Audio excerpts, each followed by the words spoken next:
What? Bro, what is you doing, man? Y'all, man. If you steal something, you're a thief. I mean, look up in the dictionary, that's what it means. Bad parenting. The pawn shop door swings open, and a furious mother charges in like a bull in a china shop, demanding to know if her daughter sold her precious ring here. How you gonna sit here and tell me? You told me you brought it here, right? Yeah. It best be here. I don't have it. Now what we gonna do? There's nothing What the I can hell do. we gonna do? Cause I need my Nothing I can do. Don't I this belong to my mother. I want my ring. Not a good impression anyway. To diffuse the chaos, Ashley stepped up. Let's see if it helped or not. You took your grandma's ring Yes. and you pawned it. When? The day before yesterday. Okay, so where's your ticket?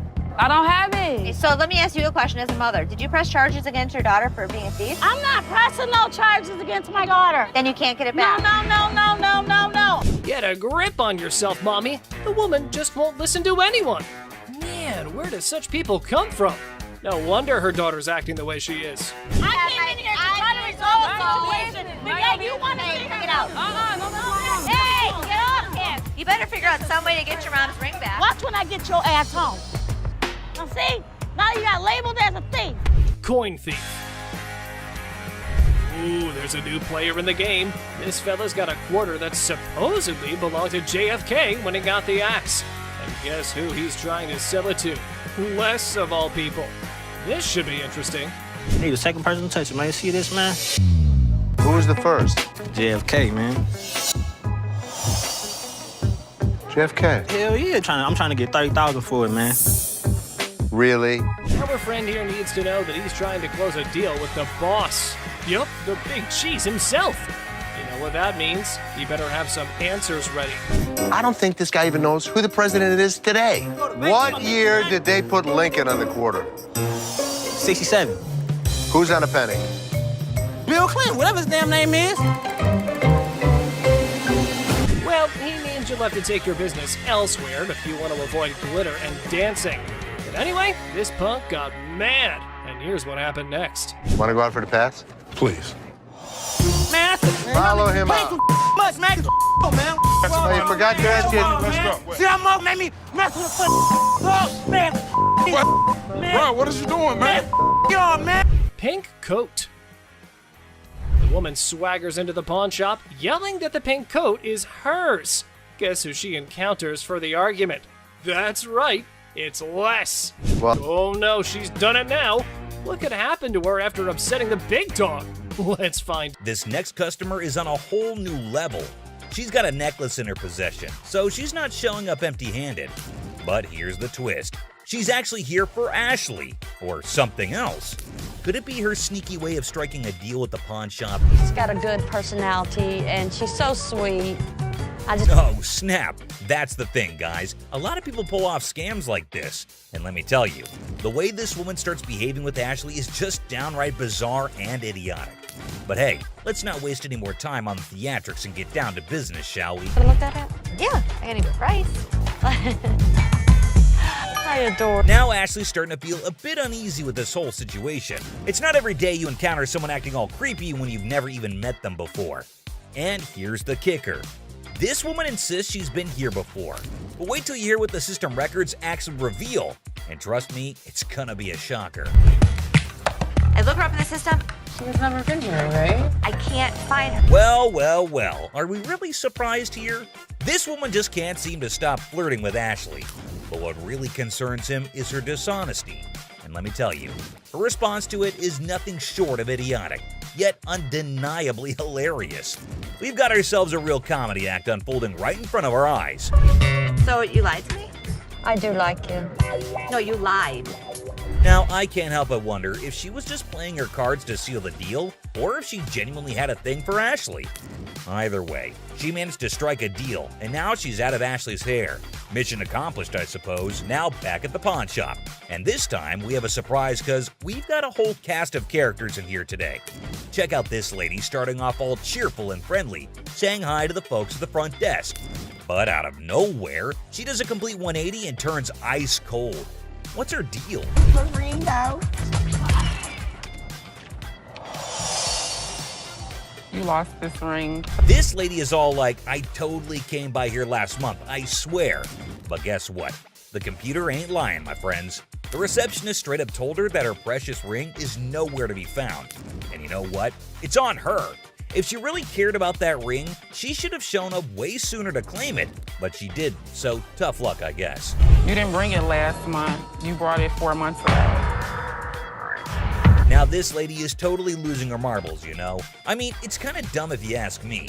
She should have just remembered where she left her stuff, but no. Instead, she's going off like some chatty old grandma, non-stop yapping about it. Give me my motherfucking ring and let me see a manager in this bitch. I'll get you a manager in this thing. Oh boy, we've got a real character on our hands here. This lady just won't accept any responsibility, I tell ya.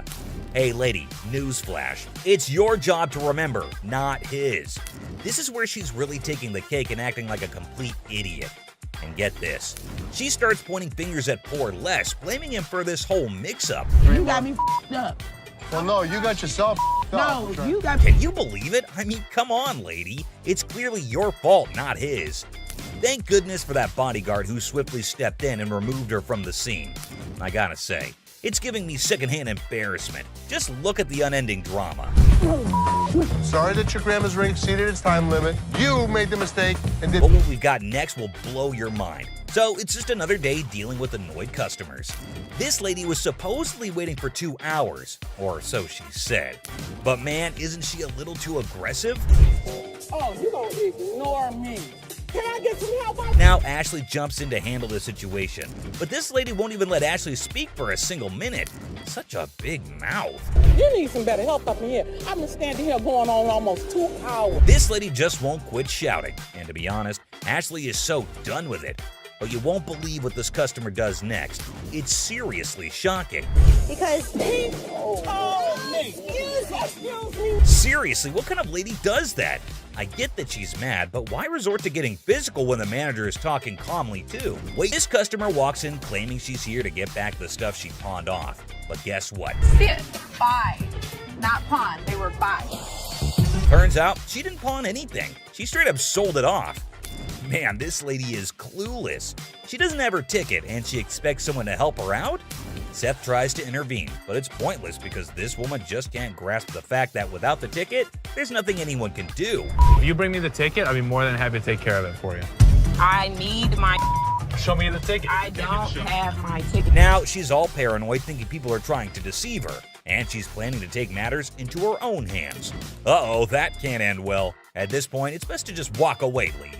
Phone call. A little phone I'll call? be up here to handle y'all Who you having? This lady is refusing to leave until her brother shows up to give the pawn shop owners a beating.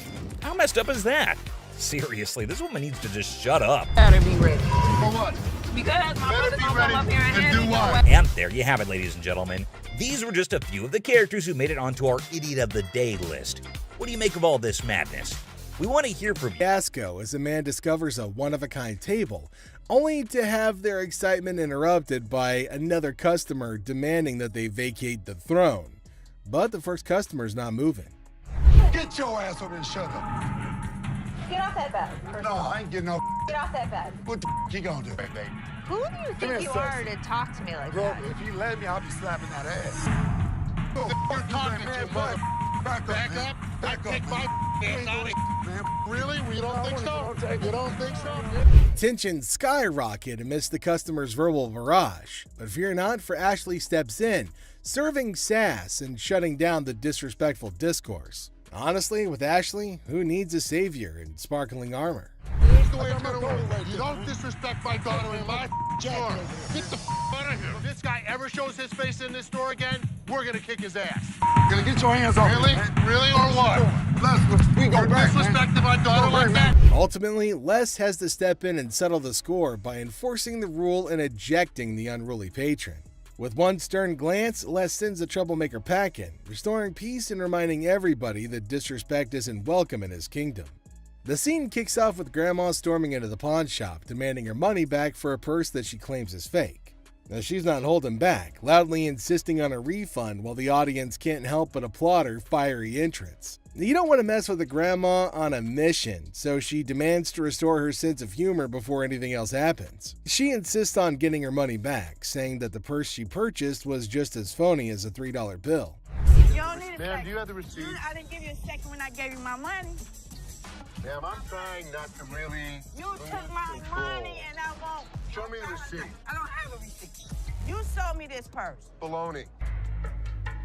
So when did you buy it? I bought it a week ago. Les tries to maintain his cool amidst Grandma's escalating tantrum.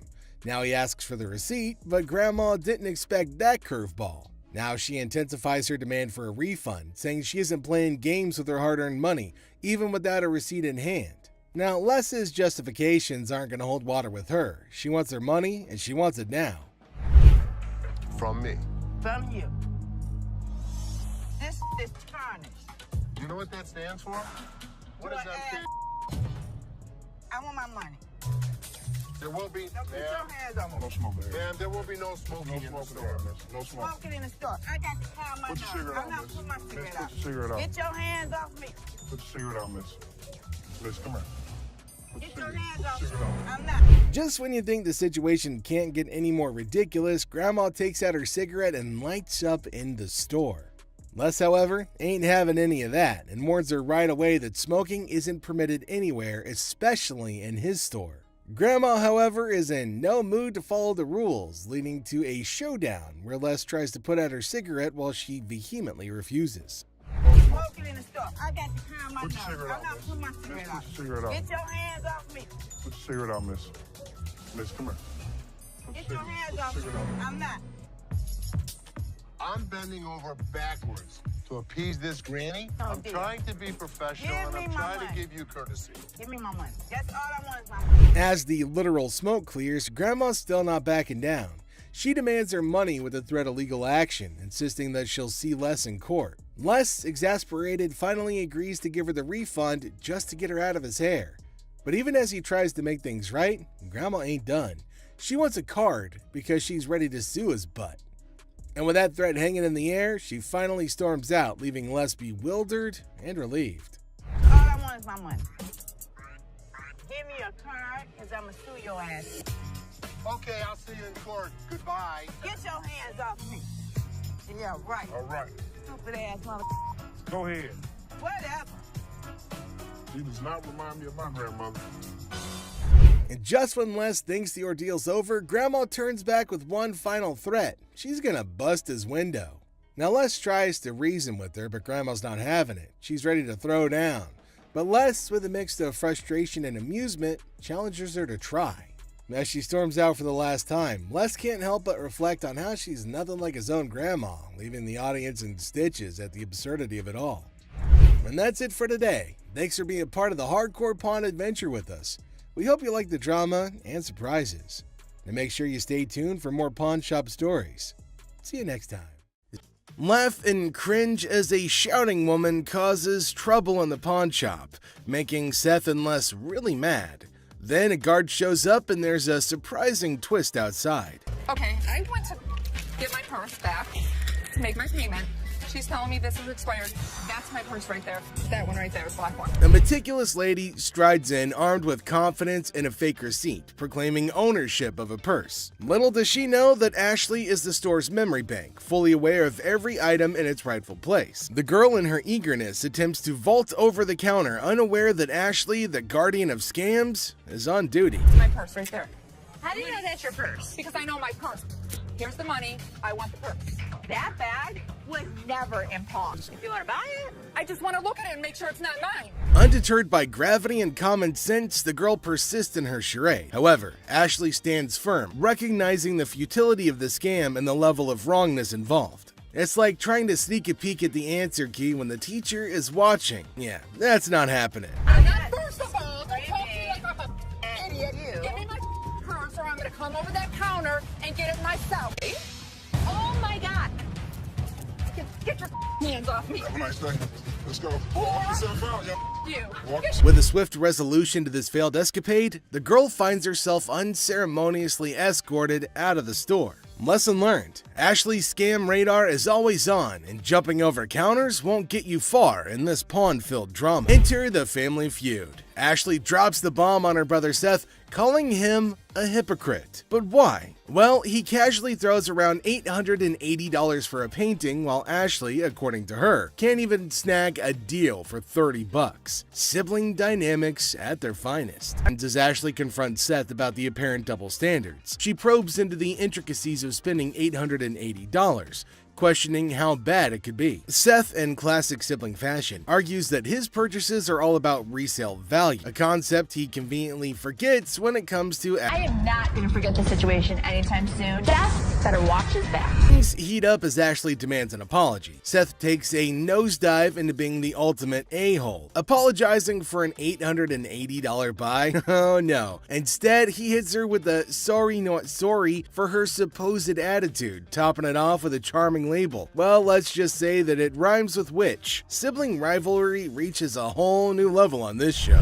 Les is hit with some unexpected news. A few guys claim that they've been pawned by a girl from the staff. Les, ever the detective, approaches the situation with a mix of suspicion and humor, wondering aloud if he's either unintentionally swindling customers or if bizarre customers have taken up The plot thickens as two disheveled DJs step into the scene, laptops held hostage. The atmosphere turns somber as the weight of the situation sinks in. It's a strange occurrence that has everyone wearing expressions of confusion and concern. Les, with his seasoned cool, casually queries about the laptop's ownership, revealing they're registered under the mysterious girl's name. The tension rises, but Les doesn't crack under pressure. Maturely handling the situation, he asserts that he needs the lowdown to work his magic and get those laptops back where they belong. It's a pawn shop mystery, and Les is the detective determined to unravel the peculiar case of laptops and loyalty. Tame a woman at the counter. Let's see what she's gonna come up with. Is she asking for free money? I think she might possibly be mad, though it is kind of funny that she's got enough courage to come up and ask for money without investing anything. Now, the lady at the counter frowned and asked her if she paid or not. Intriguingly, she hasn't paid anything, but she's still asking for money. And to make matters worse, she started shouting at her. Everyone around started looking at her, wondering what the hell was going on. Seth and Les get a little furious as everybody's just standing around trying to figure out what's going on. She started bullying her, but the lady tried to explain to her again that she misunderstood the agreement and they're not just gonna give her free cash.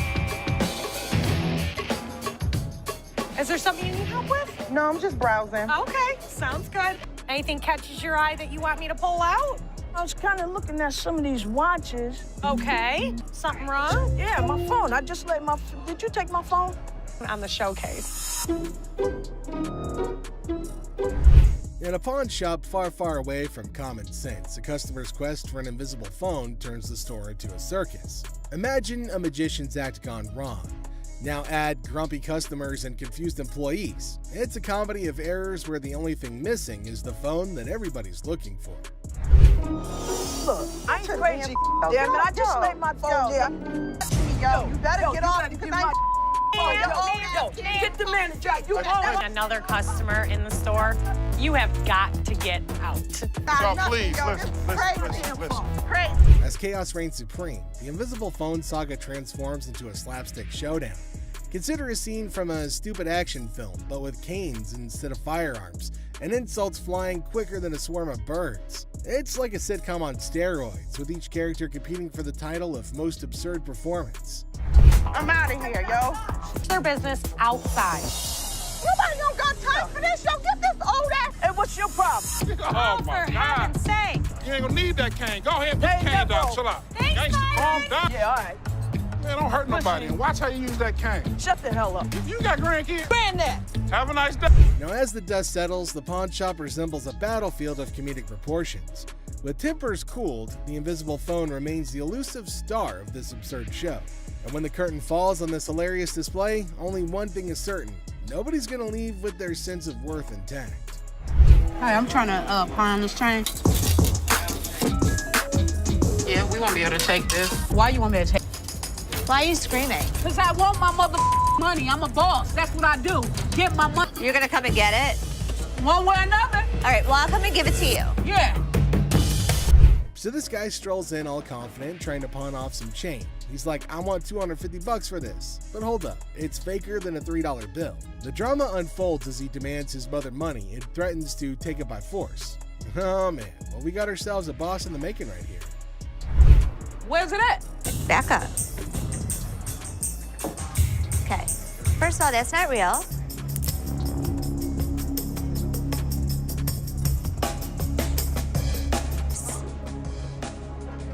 What? Do you want me to let you pawn your watch for $250? Here comes round two. The guy's still clinging onto that delusion, insisting that it's real bling. However, they're not having any of it, threatening to remove him if he doesn't turn down the volume. But at least he's willing to compromise. Now, will he finally accept reality, or is he going to keep shouting his way to nowhere? I'll take the $250. Wow. Changing a tone now. Yeah. Want to follow me this way? Thanks for helping me. Well, take a look at that. The guy finally got a soft spot and finally ready to see reason. $250? Yeah, sure. Talk about a change of tune. And with that, he's off to his next journey. So the guy's on a mission, but Ashley's playing hardball. No ticket, no Xbox, she says. But our hero ain't having it. He's all like, just give me my stuff. Like, bro, do you even have a receipt? And then he tries some Jedi mind trick about grabbing one for free.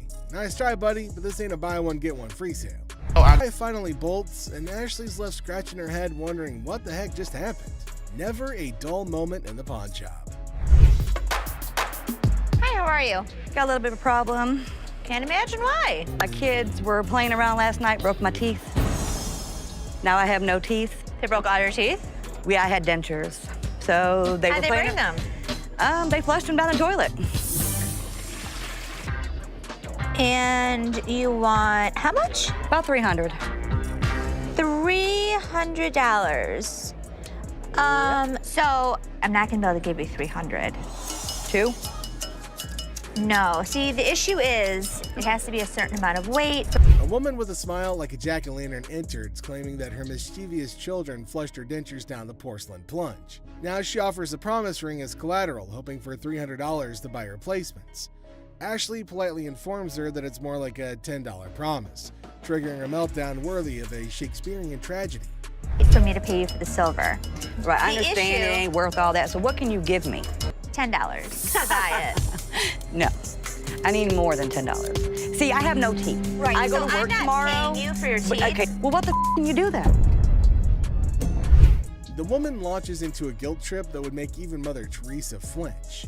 Now, Ashley stands firm, offering a measly $10 just to get rid of the verbal hurricane. But oh no, our toothless typhoon isn't satisfied. She throws insults like confetti, calling Ashley names that would make a sailor blush. Takes one to know one, doesn't it? Talk a lot of smart, bitch. I do, and so do you. Keep walking. Now what? I'm here. Now what? I'm here. Keep walking. Bitch, my car's this way. Lucky Ashley didn't knock the teeth out your mouth. Ashley, pushed to her limit, unleashes her inner dragon. The woman, finally defeated, slinks away, muttering threats.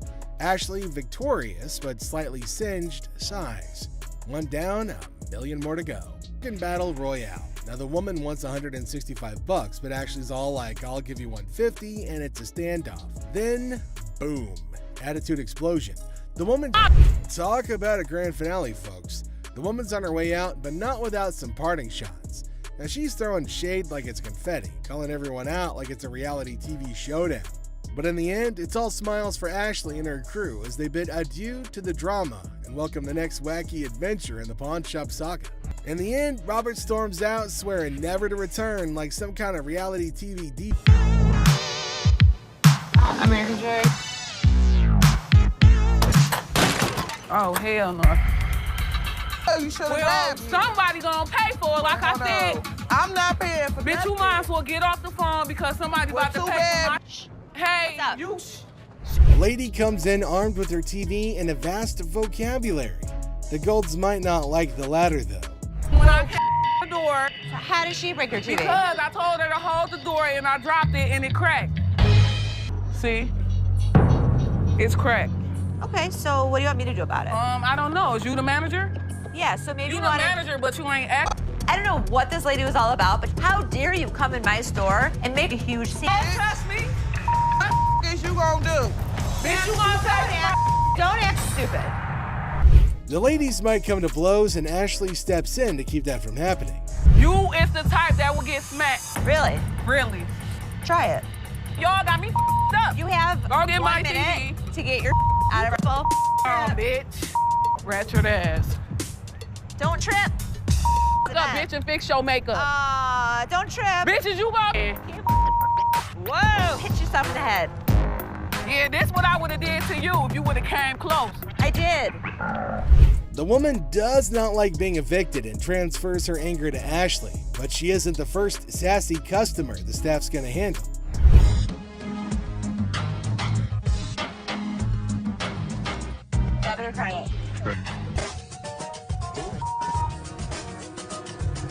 I knew it. Seth's system is making everything slower at the front. Like, is nobody realizing this except for me? Free loan line.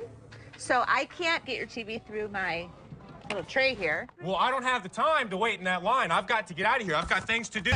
There's a long line. Do not have the time to do that.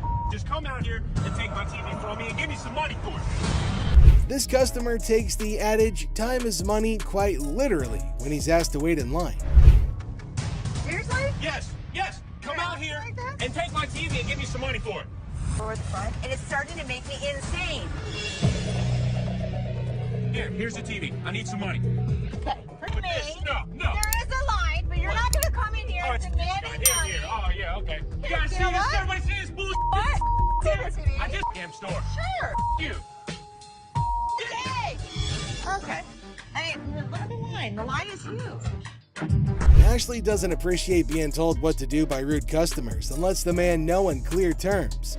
Looks like his TV's going home with him today. But this lady's just not listening to anybody. Well, Seth then enters, so who knows what's gonna happen next, the whole document or not, and she was not listening and constantly arguing and pointing to them as if they had done something wrong. Meanwhile, other women decided to intrude, and oh my god, it's gonna be funny. Looks like they've all decided to have a fight in the pawn shop. Wonder how that's all gonna end. And it looks like now see the other women get in and start shouting at her as everybody behind her was waiting for her to get out of the queue. So they started fighting, and now they're all having an immense fight. Everybody around is watching and laughing at them. Well, the guard had to go and break everything up. Well, at least they're all gonna get treated the same way, especially the one who created the mess. Pretty sure they're gonna hold him up and throw him out. And there they go, they're still shouting and fighting with each other as well. So they were sent outside and they started beating on each other, holding each other by their hair and man. They beat the crap out of each other, and people around them were just watching and waiting and having a curious but funny conversation about their nonsense. Talk about a hella cringe episode. Okay, so there's a guy coming into the pawn shop with something in his hand, maybe a poster. But what's it for? He came to Seth and the other man and showed them this poster. Now it feels like they're interested in it and there might be a handsome deal between them. Detroit Lions players had signed. Did you drag it in? $1,000. He started describing the poster that's mainly about the protest of people in history, and it's got lots of signs of well-known people and has got a lot of worth. He explained everything in one go and demanded a heavy amount for it as it was really valuable to him. Seth told him that it's got some stains on it, and it's no doubt the same poster of historical strike, which made it worthy, but for him it might make a lot of difference. Seth and the man explained that it's not about the worth that he's asking for, in terms of thousands of dollars, but it's also about the condition of the poster, and it's not in a very good one. The man is continuously arguing that it's got signs all over it. If Les has seen it, that he'll definitely be surprised and definitely pay more than $1,000. Well, as for Les, he just came in. Sharper than you. So for 5. Les judged the entire piece and told him that he's asking for too much, and later on they further described that it's torn from the top and the bottom, and it's also got damage and they can't pay more for it. But he still won't agree to pay for it. But he did say that he'd charge $500 off of the amount, but they couldn't reduce it any further. Value? Let's $100 cash money right now wouldn't make a difference. According to Seth, it's a historical and cool piece and might be a profitable deal for them. So he asked the man if they'll pay $750 for it. But the man was stunned and said that they're paying too little. He said that you should pay more, but Les is arguing that no one can pay you more than them. He asked for $200, but no, it's not going to be a good deal, and they told him to leave. The man in need got a severe shock and held up the poster thinking. Les again said that they can't pay more than $100, and after some time of a customer comes in to pawn a very old-looking TV and DVD player. This is a type of thing that nobody's interested in. The guy thinks he can't be thrown out of the shop. but Seth proves him wrong. How are you? How can I help you guys today? I want a meat coat today. Should I wear a small? Any color? The brown one right there. Yep. Yeah. Absolutely. I like that one. Really nice. Absolutely. You want to try it on? Yeah. Let me see here. So help me on this. Yeah. You sure this is a small? It's actually a medium. What? No, I wear a small. Try it. Try it. Look at this. Oh, this has got to be an extra small. Let me see here. Let me see. Let me see. Here, help me on this. I got a bad arm here. Let me see. Let me see. Oh no, extra small, extra small. I think we got it. We got it. We got it. Okay. Oh, that's pretty too. That is. Somebody else that we can talk to. They know what they're doing around here. I know what I'm doing here. You're telling me you're small. This is a small coat. I want a small. I wear a damn. A woman wants to buy a coat, but she obviously doesn't know what size she wears. Here, try this one. This is the one. Okay, let me try it. Try it on. Yep. I didn't try anything. It's way too big for her. He tried me. Have a nice day, ladies. I want a jacket, Crystal. What are you gonna do? Escort to your car, make sure you get No. I'm tired of this. I am not going nowhere. Yes, you are. Oh, no. I ain't never coming back. Bye, Crystal. Have a nice day. Seth plays a little joke on the angry Karen and her friend just before he sends them out of the pawn shop. I need to get my stuff, my two TVs. I need your ID or the tickets. My what? ID or your ticket. I don't have no ticket or no ID. My stuff was stolen in pawn. Sam, is there an issue? My boyfriend found my TV. So he stole it from you? Yeah. So did you make a police report? I feel terrible for her, but I can't help her without her ticket. Look, I just want my You don't pound on my window! Yes, I can. Pound on my window! Really? Hold on. Pound on you, baby. Get out of here. I get my out. Now. I'm not leaving out here till I get my Ashley has a heated confrontation with the Karen that couldn't have her way.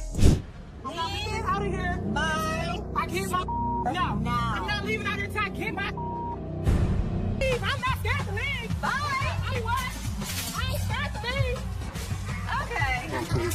Bye. See ya. No, Mama, calm down. See ya. We're not the police, but damn it, we're not your local psychologist neither. And you have a lovely day. God. Ashley makes sure the angry Karen leaves the pawn shop, but she doesn't do so. She doesn't last long in the pawn shop, and she even broke the TV more for some random reason. Look at a watch. Absolutely. Is that a ladybug? It is. Yeah, that looks kind of nice. Full cut stones. Give me a second. Okay. Another pearl dial, like I said. Man, same old, same old. What's going on? Excuse me?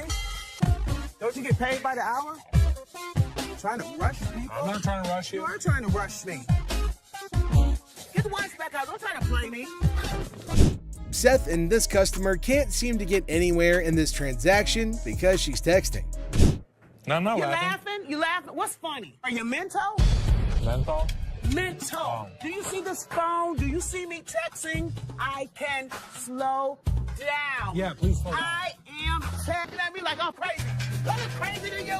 I ain't crazy. Yeah. I'm a VIP. You better recognize. Have a good day, man. You have a good day. Byron, Who owns it's time this for her to place? go. I'm trying to buy a watch. Don't be pushing me up in the flopping. Please, Pay attention. Because I ain't got time for you. You know what? She got outside like a damn transformer. Wig flew off. She showed a Darn King, starter King. It was terrible. Don't forget about your wig. Have a good day. Leave me alone. The woman gets worked up about her texting. This leaves Seth no choice but to send the woman off the premises. Odd package. What would you do if a man strolls into your shop with a massive bag? Obviously, you can't wait to find out what's in there. This is what this sneaky guy did. Man, this is my bag. Okay.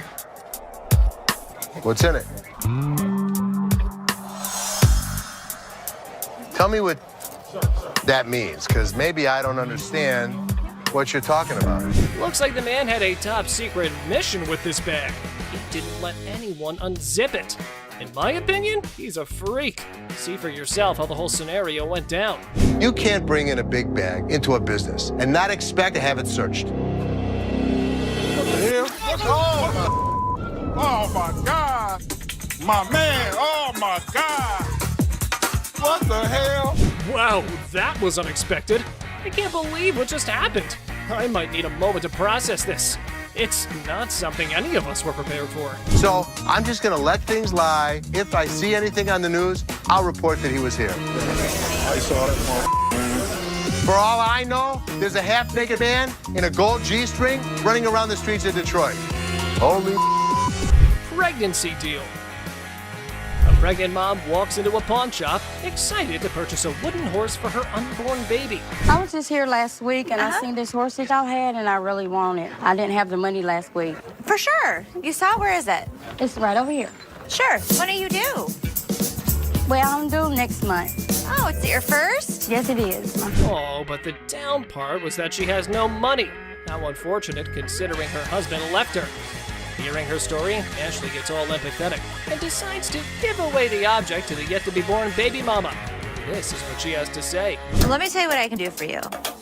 You give me 5, and then my gift to you is the remaining 15.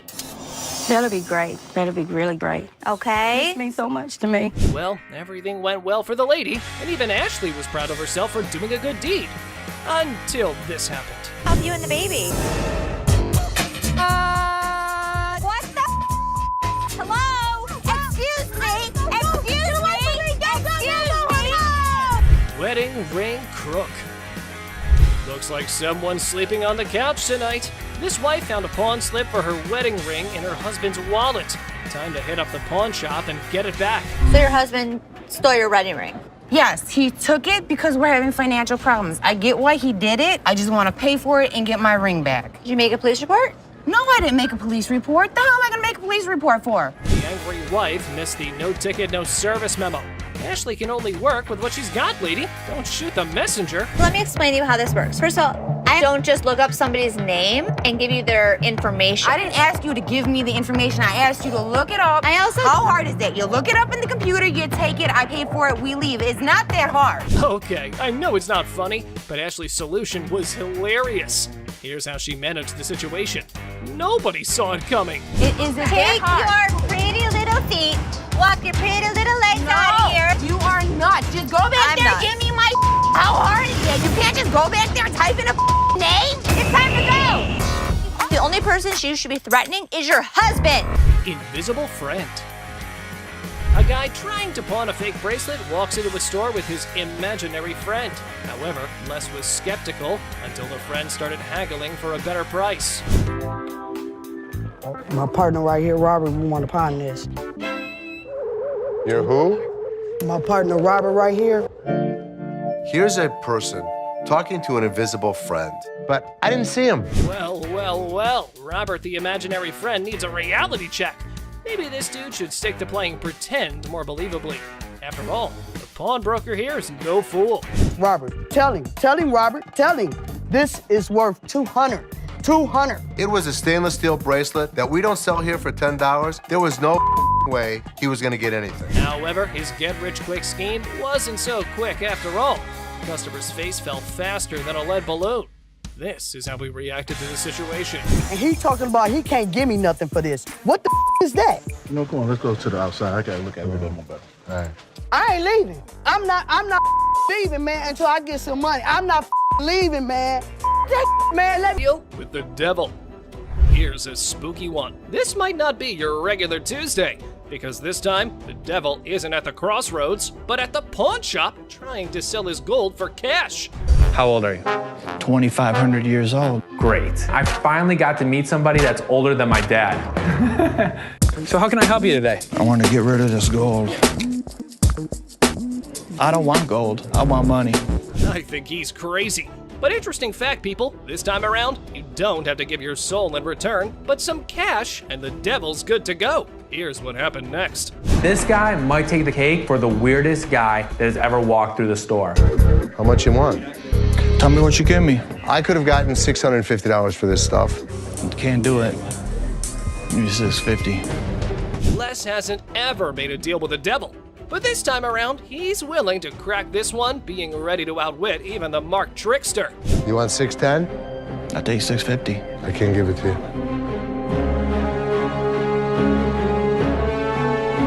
I guess we don't have a deal.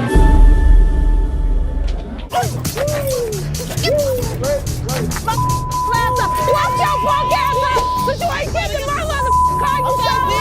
I got my laptop home. I ain't leaving this bitch till you give me my money. I need my motherfucking air. Time to go. No. My friend's laptop. Are you low on cash? How about you swipe your laptop, hoping to make a quick profit at the nearest pawn shop? If you want to give it a try, just watch what you're heading into. What the hell? You mean to tell me you don't steal my damn laptop and I don't pay them damn kids for this damn laptop? All this damn. That's how you gonna play me? We supposed to be friends. Got me up. Taking my laptop. Ugh, that tension, right, folks? However, our big boss Les was unable to fully comprehend the conflict. And he couldn't care less. These people were just up to making a fool of themselves. I think that these women were fighting over laptops. Watch your punk ass home, bitch.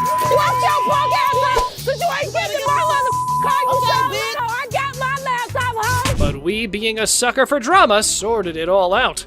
Apparently, somebody's valued belongings were stolen by their BFF. What chance do they have of surviving this unthinkable betrayal? I my laptop all this time, and I'm thinking these damn kids got my. Okay. All right, that's enough. That's enough. All this time, my laptop was missing, but I got my laptop. That's all that matters. All right. Earring error. In the dazzling world of pawn shops, we find a woman aiming to part ways with her prized earrings. But only if things were that simple, then there wouldn't be a whole show made out of it. I'm here to pawn these earrings. Okay. Trying to get $350 for them. Why do you need the money? It's none of your business why I need the money. Pawn my mother jewelry. We all know that our big boss here has quite a keen eye for the merchandise he deals with. And warning, you better watch out if you try to sell him a knockoff. These are real. They are real earrings. They're just not real diamonds. They are. No, they're not. They are real. How the you gonna tell me just by looking at my that they not real? They're not real. As things were getting hot, the woman kept getting non-negotiable. That definitely makes a reality TV treat. Keep it coming, girls. Ladies that act like ladies are treated like ladies. No, it don't work like I ain't leaving this bitch till you give me my money. I need my mother. Time to go. Stubborn guy. Our Mr. Clumsy here managed to turn his girlfriend's car all wrecked up. Now, he's off to pawn his genius-level ideas to fix the car and his relationship. I need to pay my court fees. I got a DUI, crashed my car. Well, her car. I took her car with a couple friends. You just need to get as much as you can. It's not your damn business. I'm here for you. All full of himself, he went all gangsta mode on Seth, trying to get money for 2 of his rings. Did it work? Nope. However, things were about to get more annoying. What's the highest you'd go? $900. That's ridiculous. Tell him what it is. No, don't tell me what to do. Stop talking. Stand behind me. What's the problem? Tell her to stand behind me. This is men talking right now. Our boy's respect for his girlfriend shines through as the negotiations heat up. Hold on to your seat, because this encounter was a true lesson in having proper manners. Maybe we should just take the money. That. Stop talking. Just Dude, stop seriously, talking. why are you Just such an stop. ass? No, you need. No, I don't need to. You're in my store. This It is my property. business. It's not your property. Do I She's her tell own your person. property what to do? Hopefully one day she'll wisen up, move on, and realize that this guy's a complete tool. Mother-daughter feud. Well, ladies and gentlemen, hold on to your liquor bottles for a heartwarming episode of Mother-Daughter Treasure Hunters. They had gathered some priceless junk to fund their world tour. So what you got? I got some really expensive stuff. Show me. Some old liquor bottles, some old albums, stamp book. Don't you think he worth something? No. You got a whole lot of nothing going on over there. But wait, Les examines their items and deadpans. Sorry, ladies, it's all junk, no worth. The things took a swift left from there, guys. Told you it wasn't worth nothing. You need to watch your trap because this worth everything to me. It don't matter. They don't want it. This is not junk, okay? So don't you comment on. I told you. So you better not don't. to come here. You better don't go there. Gas. You better don't. You better don't. It's like watching a comedy where emotions run high over little treasures. They both argue fiercely about sentimental items. Talk about teaching your kids some manners. I will kick your ass. I'm your mama. You better don't. How the heck you better don't. No, you get the off my. I thought it was kind of funny watching the mother and daughter argue with each other. Okay. All right, that's enough. It's time to dive into this next customer named Michael, a regular at the pawn store who comes in with all kinds of things. You would hope by now he has realized that it is of no use trying to dupe them into taking his stuff. But here's the thing, folks. That employee was just doing their job. It's a classic case of drama and tension in the workplace. This time, Michael approached Ashley and tells her that he has a mink coat for her. She immediately asked him if he had brought it in before. She was even more confused because it was the middle of summer and he had just brought in a fluffy, thick jacket. And almost all the time, it is useless junk. Michael did not react well to being accused of this, though, because he went off on the employee. The whole shop notices his angry rants, and very quickly the bouncers come to take him away before he causes any more of a ruckus than he already had. And finally, down to the #1 worst customer. This customer was being disrespectful and disgusting at the store, and someone finally put him in place. Whew! You understand that? I got you. Don't with my kid. I'm sorry, man. You don't with my kid. He walks in and notices a table and immediately just announces to no one in particular that somebody needed to come to help him out with it. That's really not a nice way to ask. Jeez. Take a look at how he was behaving. Let me lay on this mother. Let's see. Was it a sex table? So for what? He was being very crude, and Ashley notices his presence there very quickly, especially considering how loud he was being. He again keeps shouting for someone to come help him, and then, you won't believe this, but he asks for Ashley in person and says she is his girl. Take a look at what he was saying, or rather shouting. Ashley, man. That's my girl. Yeah, I want Ashley, man. Oh boy, get a load of this, guys. Ashley was absolutely disgusted by what was going down. Turns out this dude we're talking about is a regular at the store, and he's always spewing disrespectful comments left and right. But here's the twist. Most of those nasty remarks are aimed right at Ashley herself. Can you believe it? But wait, there's more. This time, he's taking his craziness to a whole new level, and Ashley's never seen him act this bonkers before. He asks her what the table cost, and when she tries to reply, he says something completely horrible that caught everyone's attention. What you want for this table, girl? Get your ass over here and shut up. The moment she spots this guy on the table, she's like, "Yo, get off, dude." But he's not having it.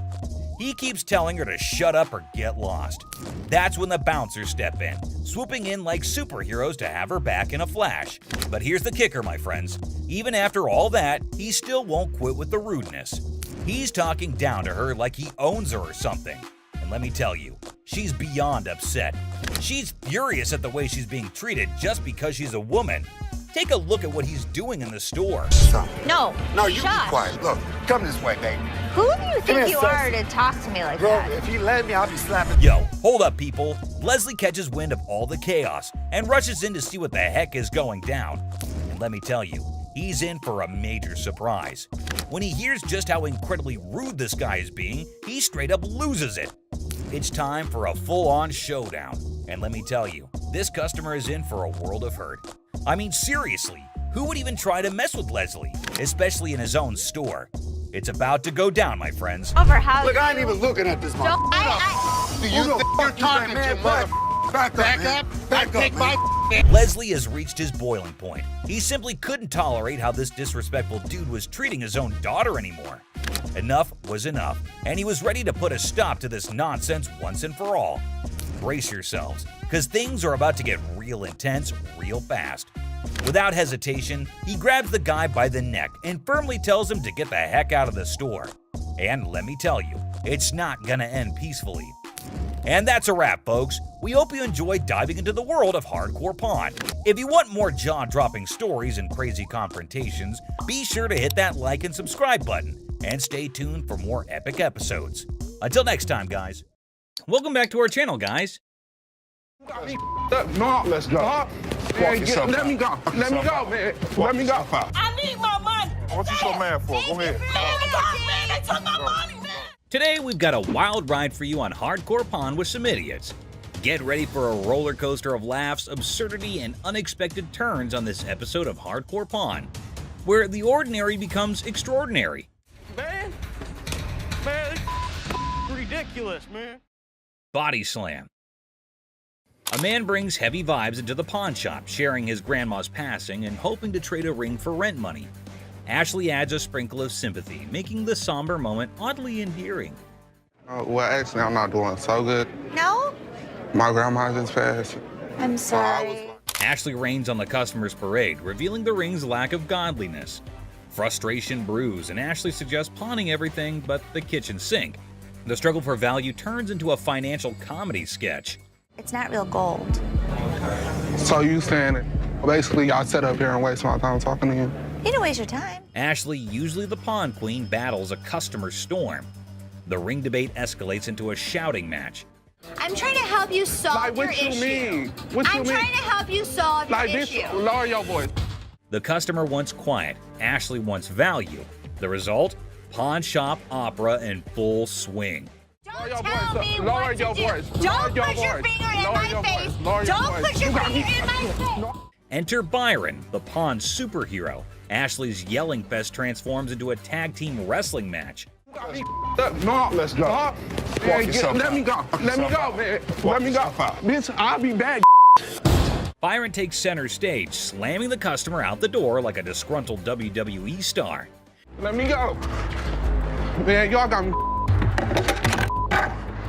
It's a pawn shop drama with a security twist. People come in my face all the time and people like scream at me. Nobody's ever touched me. A $3 bill. Hi, excuse me. Yeah.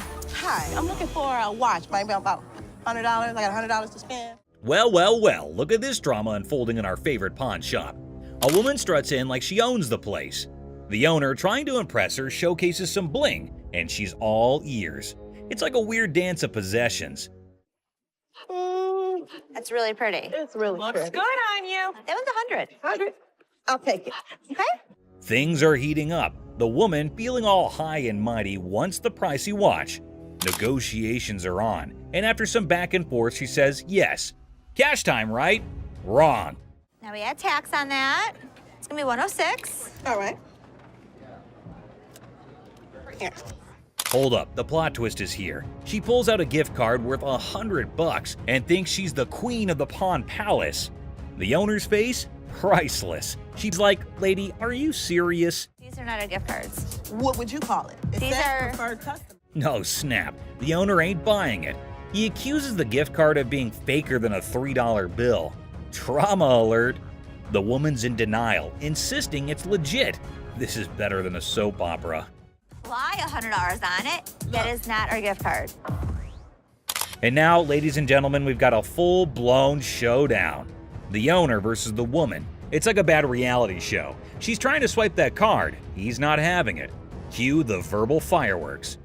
Okay, well, I'm not about to lose, Hold on all one right? second. Let me explain this I'm to her. not about to lose. I want the watch, turn around and swipe. The tension is thick, and so is the irony.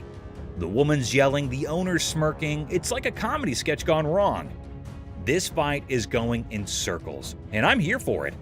You the ugliest two sisters I've ever seen in my life. Finally, someone with common sense. The owner kicks her out like he's escorting a misbehaving guest from a party. She's asking for directions like she's lost. Well, she kind of is, lost in her own questionable choices. I'm gonna get my money. Hey, Byron, show her where the money's at. My money. He's gonna show you where the money's at. As she's thrown out, she's hollering about fraud and wanting her money back. Lady, you tried to pull a fast one, and now you're left with nothing but echoes of your failed scam. Better luck next time, or not. Go ahead. Man, they took my money, man. Somebody want $100. Penguin generator guest. Well, folks, here we're witnessing a bizarre episode at the local electrical supply store. A guy waltzed in reassembling a penguin on a skateboard, rocking mismatched socks and a Hawaiian shirt that screams lost bet. The shopkeeper's expression? Priceless, my friends. Generators are simple to use, my man. It doesn't run on electricity or nothing though, does it? Hold on to your hats. Our penguin skater is on a mission for a generator because his house is in the dark. And get this. You want to generate electricity, yeah, right? That's what a generator does. So all you do, open up the gas can. He needs power for his rare rubber ducks.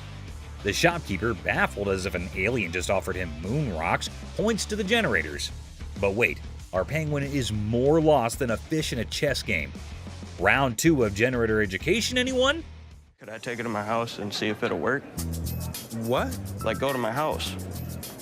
We don't allow you to try it out at home. After a reluctant re-explanation, our penguin's eyes light up as if witnessing a magic trick or realizing he only has $500. It says 900, but I don't have 900. What do you have? I only got like 5. 500? Yeah. Negotiation time, folks. It's like a Shakespearean drama with more dramatic moves than a game of charades at a circus. This is ridiculous, dude. I mean, I'm overpaying for it. I only got 5. You ain't gonna help me? If you want to buy this, I'd be more than happy to sell it to you. Just when you think a deal is in the works, our penguin suggests a home trial. Will the generator vibe with his living room?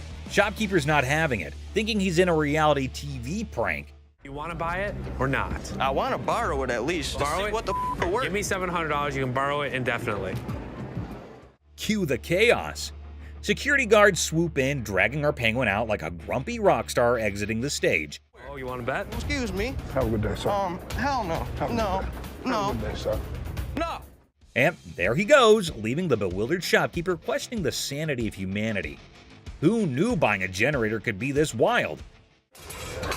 Man, I ain't never coming back to this ass store. Promise? Yeah, I promise. You Thank promise? you. Gun desk. Today at the pawn shop, a lady brought in a mysterious desk that moonlights as a gun desk. A desk with a concealed firearm. She's clueless about its value, but is selling it like a quirky antiquity. If danger strikes, just push the button and file your stress away. Where in the world did you get this? I got it in an estate sale. I was just looking for a nice little desk to put a guest book on. Apparently, the lady got this gun desk from an estate sale, thinking it was just a cute desk for a guest book. The seller's reaction? He's seen hidden guns in everything. Swords, canes, cameras, but a gun-disguised desk? It's like 007's DIY project gone wrong. You're really not going to stop anybody if you shoot them in the thigh with a small 22 like that. Well, it's not even a regular 22. It's a 22 short or something it looks like. The pawnshop seller, baffled by the antique gun desk, insists on a buddy inspection to verify its age. The buyer, eager for the coolest desk ever, is like, where's the gun though? Antique furniture shopping needs gun control comedy. This thing is a gun. You press there's the trigger. That falls down, hits the hammer. The bullet flies out this way. The second seller is utterly perplexed by the gun desk, questioning its practicality. He's pondering who would buy a tiny desk with a hidden firearm. Meanwhile, the buyer's probably thinking, well, it's the perfect desk for a high-stakes game of hide-and-seek. The other thing is, I don't know how old this thing is. The seller delves into firearm logistics, explaining the pre-1898 loophole and the concealed weapon twist. Meanwhile, the buyer's probably regretting not majoring in antique desk forensics. Okay, it's one to have a gun, but now you have a concealed weapon because it's a hidden gun. Have you had it apart? Yes. The seller navigates the murky waters of antique gun regulations. The buyer, eager for a legal loophole, contemplates turning the gun desk into a non-threatening relic. Antique fire drama at its finest. Thanks for bringing it in. Oh, you're welcome. I really wish I could have bought this because the odds of another gun desk coming in here are slim to none. Super Bowl ring. Walked into the pawn shop like a Super Bowl champ flaunting a ring fit for the football gods. The seller's dreaming of a touchdown deal at $22,000. But he's ready to settle for $19,500 because even champions negotiate in the end zone. I'm looking to get anywhere from like $22,000 to $21,000 for the ring, but if $19,500 was to hit it, I'd take it. The seller got the ring from a forgetful wide receiver deal. It's from Super Bowl 39, and despite the shop owner's dislike for the Patriots, he acknowledges their success. An issue with the ring's mark is noted.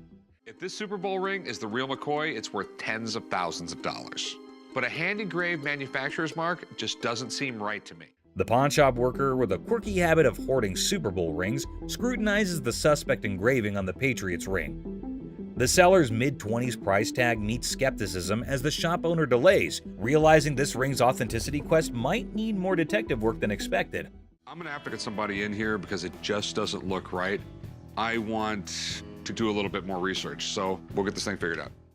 The seller's nervous about the big bucks, defending the ring's authenticity with player credibility. The pawn shop worker, still skeptical, calls in an expert, and in walks Jeremy, the ring detective, ready for some bling investigation. Now, rings that are given to players are far more valuable than if they're given to a front office staff member or something. The expert, dropping knowledge on the 04 Patriots ring, relishes Eagles' losses. He educates on the ring's bling, emphasizing player ring's value, and highlights the counterfeit struggle. The pawn shop now is a sports memorabilia professor. Usually you would see that not only in a different location, but it looks to be actually hand engraved rather than actually out of the machine. The expert dissects the Jostens mystery, noting hand engraving and unique features. Despite the unconventional markings, he vouches for the ring's legitimacy. The 04 Patriots bling gets a 100% authenticity seal, and the pawn shop rejoices in a victory for sports memorabilia truth. They actually had to have somebody laser engrave each and every ring. So this ring is 100% legit, and it's pretty awesome. Sweet. The appraisal moment arrives, and the expert places the 04 Patriots ring in the high demand category, estimating it between $30,000 to $35,000. Super Bowl rings from players such as this sell from about $30,000 to $35,000. Nice, nice. The seller, aware of economic woes, starts at $22,000. But the pawn shop owner, considering the long wait, bargains at $18,000. Negotiations roll with a counteroffer of $21,000, reminding the seller you don't have anything like this in your showcase. The ring dance continues. I go 21. You don't have anything like this in your showcases. I know you have a Patriots ring, but you don't have that Patriots ring. After intense haggling, the 04 Patriots ring lands in the pawn shop owner's possession for $20,000 cash. Family banter erupts over the new addition, turning it into a $20,000 paperweight threat. The ring battlefield unfolds. I'll give you 20 grand. Pass. 20 grand. Cash. $100 bills. Just because I need a Super Bowl ring for every one of my fingers. Deal. Deal. All right. German spy camera. At the start, the speaker enters a pawn shop and introduces the item, a 1950s German spy camera reminiscent of something out of Inspector Gadget. The brief mention of Inspector Gadget adds a touch of intrigue and playfulness to the scene. So how's it work? You adjust these little dials here depending on what you're trying to take your photo of. The focus shifts to the camera itself, identified as a Minox 3. The speaker highlights its compact size, likening to a cigarette lighter. If you give a 10-year-old a camera and say it's not just a camera, it's a spy camera, it probably got you out of your parents' hair for a couple hours a day. Oh, yeah. The customer expresses the purpose of their visit to sell the 1950s Minox 3 spy camera. The stated price expectation is around $150, indicating the perceived value of the vintage device. With all this on there, it makes it completely illegal for me to have anything to do with it. Chopper loan negotiation. So how can I help you? Yes, I got this. I can help him. I got it. How do you think you know more about silver than I do? I know how to price it. I know exactly how to... In a high-stakes confrontation at a jewelry counter, emotions flare as two individuals argue over expertise. Tensions rise with each claim about pricing silver, creating a chaotic scene. $30,001. No, it's not the $1. 30 grand. I'd like to say yes. Listen, 40 or 20. Let's flip a coin. The scene shifts to a pawn shop where negotiations over a custom-made chopper motorcycle take center stage. The owner seeks a loan, facing financial struggles and desperate circumstances. What are you doing? What you got? See if I can get a loan on my chopper. It's a 113 motor. The motor alone was $7,000. The stakes rise as a coin flip determines the fate of a $20,000 loan for the chopper. The tension escalates, showcasing the unpredictability of financial decisions and the impact on the customer's life. I've seen a lot of motorcycles come in here, but I've never seen one like this. Okay. I need about $10,000. The focus shifts to the custom chopper's specifications and sentimental value, highlighting the emotional connection due to the brothers' craftsmanship. The negotiation becomes a delicate balance of compassion and financial reality. On a loan, about $5,000. Paying off both, or I mean... $5,000. I'll go $5,500. All right. Deal. All right, we'll get you change low. $5,500. The episode concludes with a deal struck at $5,500 for the motorcycle. Despite falling short of the initial request, there's a glimmer of hope for the customer, bringing a mix of relief and uncertainty. Misguided price pursuit. Look at that. Is it real? Oh, you gotta pull this. Pull that. Try pulling that. I don't know how much that is. You got nothing. Two black women enter a pawn shop and discover a game machine. Excitement turns to disappointment as they realize it's for entertainment only, not for winning real prizes. This is a toy. That's a toy. It's a toy. This is here for the You're the manager. I'm the man. Nice. You're not gonna get it. The atmosphere intensifies as the women express their displeasure, demanding a prize from the machine. The situation escalates and the guard steps in to address the misunderstanding. Let's go out. Whoa. Well, just keep walking, man. Keep walking. Don't tell me what's wrong. Come on. Y'all out of order. The conflict peaks as the women continue to argue for a manager's intervention. The guard ultimately expels them from the pawn shop, concluding the incident. Bubble hockey. Bubble hockey. Detroit Classic. I'm thinking $2,500. How much did you pay for it 10 years ago? $3,500. A pawn shop encounter unfolds as a customer eyes a bubble hockey game. Negotiations kick off with the customer seeking $2,500, but the pawnbroker questions the value.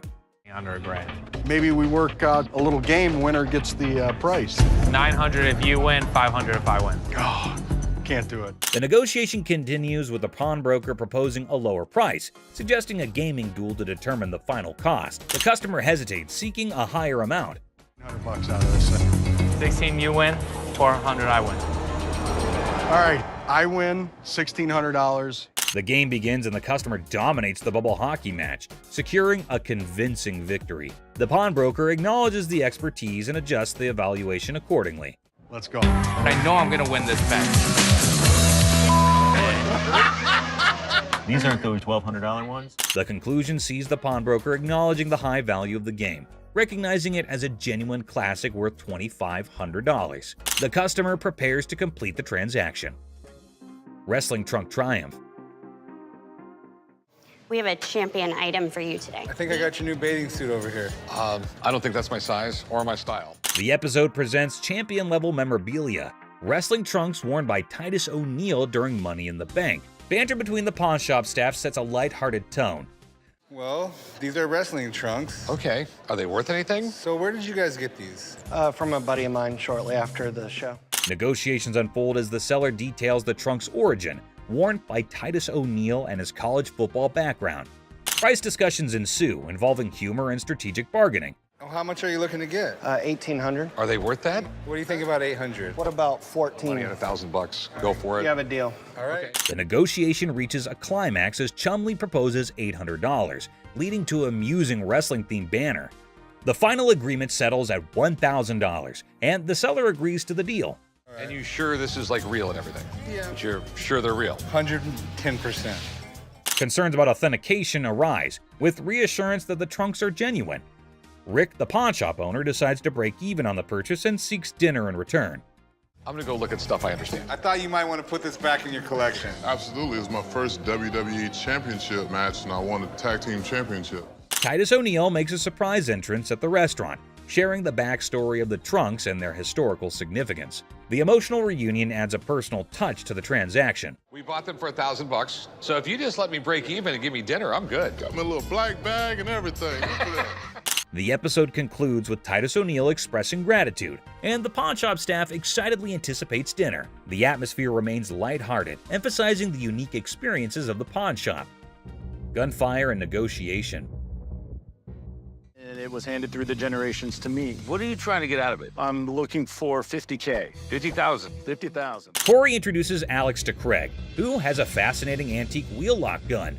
The guys are amazed by its rarity and history, and Alex is about to share some cool facts. Man, this is stunning. Dating from about 1600s. I've never seen anything like it before, but he's asking $50,000. Alex dives into the history of the wheel lock, revealing it's a German-made firearm from the 1600s. Craig is nervously considering a $50,000 price tag. Alex suggests a test at the range. Yeah, this is special. I love this wheel lock. And you still want 50 grand for it? Absolutely. After research, Alex discovers that the gun belonged to a Prince Archbishop's personal guard. The guys head to the range for a nerve-wracking but successful test, and Craig's asking price is discussed. Nice! What do you think it's worth now? I think it's $40,000. In a quirky twist, Corey notices devil emoji targets for a gun designed to protect a Prince Archbishop. The gun fires impressively, and Alex estimates its value at $40,000. Not as easily as I could do 30. I would go 32.5. We'll lose it over that. We'll do 32.5. The negotiation begins with Corey expressing admiration for the unique gun. After some back and forth, they settle on $32,500, striking a deal for the exceptional wheel-lock gun. Churchill letter. A historical dealer brings a Winston Churchill letter to the pawn shop. The seller's writing? Not so great. But hey, it's Churchill, and the drama begins. I have a Winston S. Churchill typed letter signed. Okay. A quirky twist. Churchill wrote to a food writer about a paperweight from Benjamin Disraeli. The pawn shop team dives into the historical circus, paperweights and all. Enter Steve, the expert, unraveling the mystery of Churchill's signature. The magnification saga begins, complete with ink flow discussions and hilarious attempts to decipher the genius's handwriting. A surprise appearance by a 1968 Jack Kevorkian Volkswagen van shakes things up. The chopper deal is done, but now Churchill's letter gets a comedic price tag dance. Negotiations, magnifications, and laughs galore. The thing I do like about this is it's got the writing on it, and I would put the value at the high end of that scope, so probably about $1,500. The final act, the pawn shop owner, a smooth talker, bargains down to $1,200. The deals are sealed and everyone heads off with laughs, paperweights, and probably a newfound appreciation for historical handwriting challenges. I think $1,200 sounds good. All right, it's a deal. Thank you, Mr. Harrison. Meet you right over there. We'll do some paperwork. Goofball. Our tale kicks off with a grinning goofball strutting into a watch shop, exuding joy like he just hit the jackpot. His guest snagged the ultimate timepiece. The shop's proprietor, eyes sparkling with mischief, unveils a watch that could outshine Big Ben. Our hero, wide-eyed like a kid in a candy store, marvels, "Wow," treating it like a time-traveling marvel. But oh snap, it's tagged at a hefty $75. Cold, hard cash, not Monopoly money. Undeterred, our bold hero eyeballs another watch, a jaw-dropping $599. His face? Priceless shock. Unfazed, he blurts, "Yes, I want it!" Then comes the knee slapper. He pulls out a crumbled $2 bill. The shopkeeper holds back laughter, educates him. "That's $2,000, sir." It's a $2 bill.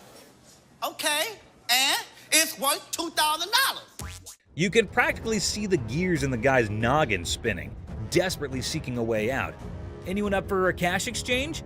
he suggests, madness twinkling in his eyes. The shopkeeper, smelling trouble, hesitates, perhaps a financial genius or a victim of too many cartoons. In a wild finale, our hero with a mischievous grin hurls absurd insults like, "You're chunky with a giraffe-like neck." The bewildered shopkeeper calls in the guard. Enter the guard, booting out the funny guy, leaving the shop in stitches. Have a good day. Big Mouth is hungry. Unexpected drama. Strap in for a wild pawn shop ride. A lady steals the spotlight, but surprise, Mr. Sneaky tiptoes in for a bear hug, sparking unexpected drama. Gasps echo as the leading lady jumps, but it's just a playful fella. Great day in American jewelry. Laughter erupts. Who knew a pawn shop could be a comedy club? In this 6-second snippet, the pawn shop transforms into a stage for unexpected antics, surprising and delighting in this unlikely comedy setting. Great day in American jewelry. What can I say? In the chaotic shop hustle, a dude flaunts a watch that could fund a small country. The shopkeeper, hungry for a bargain, attempts a haggling dance. But Mr. Watch Wizard wants stacks on stacks. I came over to sell a beautiful watch. Okay? Tell me a little about it. Cue the dramatic moment as the shopkeeper grabs him, yelling, "Hold up, time traveler!" Suspense builds as they investigate. Is it legit or a fancy imposter? Get ready for the ticking truth. So, can you come back in about an hour? No problem. Perfect. I'll see you in about an hour. Thank you. Picture our man playing Sherlock, sneakily starting the girl checking the watch. Instead of screams, laughter erupts. A mischievous symphony until the fun police arrive. An authoritative figure sternly commands, "Stop right there!" Giggles turn into awkward coughs. Lesson learned. Messing with the timepiece police is no joke. They keep the watch world in check. Somebody had it open. You can see how screwed up they made those screws. Someone did have it open? You can see. Business clash. A dramatic drama unfolds as Mark, introducing himself, seeks business from the owner. Tension builds with background music, setting the stage for unexpected confrontations. Clearwater, Florida, but I have family up here in Northville, and we're starting a towing company, recovery, impounding. Mark pitches his towing business, convinced it's a better venture. The owner, unimpressed, rejects the offer, leading to a clash of perspectives and business philosophies. Well, things happen. We don't have that problem because we have fences around the building. The owner dismisses Mark's proposal, asserting control over his domain. Well, I'm going to give you some paperwork to sign. I wouldn't sign anything because I don't need your services. The comedy irony emerges as Mark persists, unaware of the futility of his attempts to sway the determined owner. The owner bluntly shuts down Mark's pitch, labeling it a shakedown. Listen. No, you listen.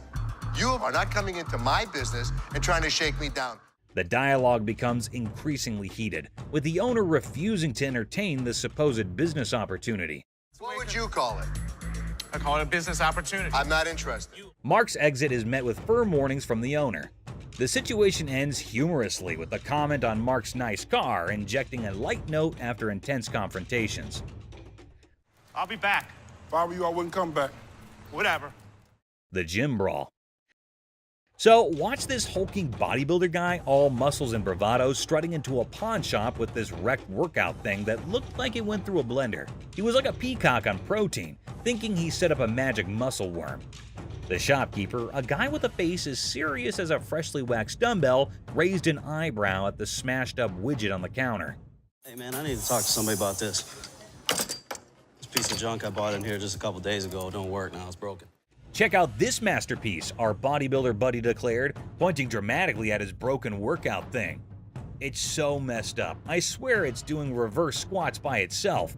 The shopkeeper, squinting at the wreckage, deadpanned. Reverse squats, huh? Must be the newest gym craze. This thing obviously couldn't handle what I was doing on it, so 2 days later it don't even work, so. But our muscle hero was not giving up. Leaning over the counter, he claimed, "I want my money back." How about you just get my money, and then we won't have any more problems with this, but I need my money back. This thing's more of a comedy show than a workout. The shopkeeper, trying not to crack a smile, said, "Well, it's a one-of-a-kind piece, guaranteed to break the ice at any gym." Or what? Or what? There's gonna be a problem. How about that? What kind of problem is there going to be? Oh no, that's like a WWE scene. Our bodybuilder flexed his words and shoved the shopkeeper. "Give me my money or I'll turn you into a cardio machine for a month." And just like that, the pawn shop turned into a wrestling ring. Don't touch. Come on, come on, man, let's go. The shopkeeper, unexpectedly nimble, fought back and chaos replaced. It was like two sumo wrestlers battling for the last protein bar. Trying to play hero, two guards materialized out of thin air. They grabbed our bodybuilder and his busted gear, dragging them out. We got you. Bring a few more. All we needed was bring two. all y'all out. Our muscle dude flailed around, still demanding his refund like a sad, deflated balloon. The pawn shop went back to normal. That's it, my man. Bring a few more. There's your machine, buddy. The art of negotiation. So let's see this guy walking into a pawn shop, allowing him to be the next big art dealer with a painting put away under his arm. He's giving off major, "I'm gonna hit the jackpot" vibes. The shopkeeper, with a sneaky grace of a cat burglar, checks out the painting like it's the Mona Lisa 2.0.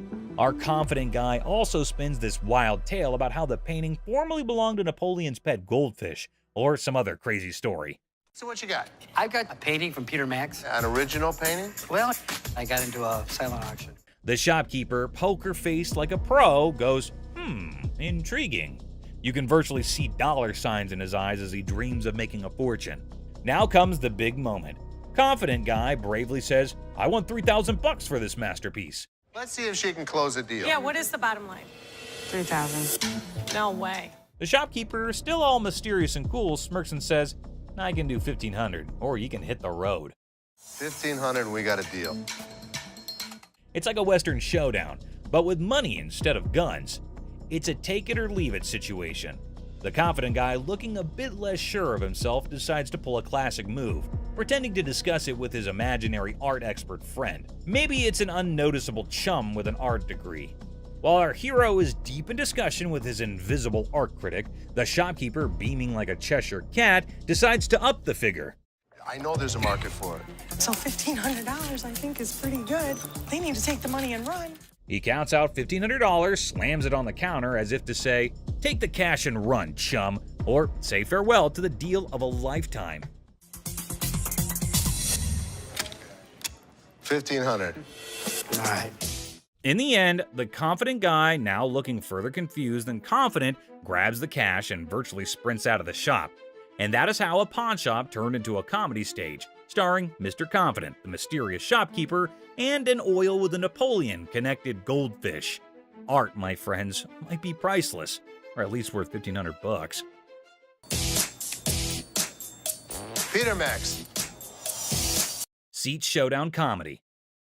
In a strange pawn shop turned into an airplane seat sale, things got wild when a gutsy and unusual woman decided to turn the whole event into a comedy show. Picture her like a sneaky cat strolling over to a chair and ignoring the "don't sit" sign as if it were garbage. It was as if your rebellious grandma suddenly took center stage, tossing caution and posters to the wind.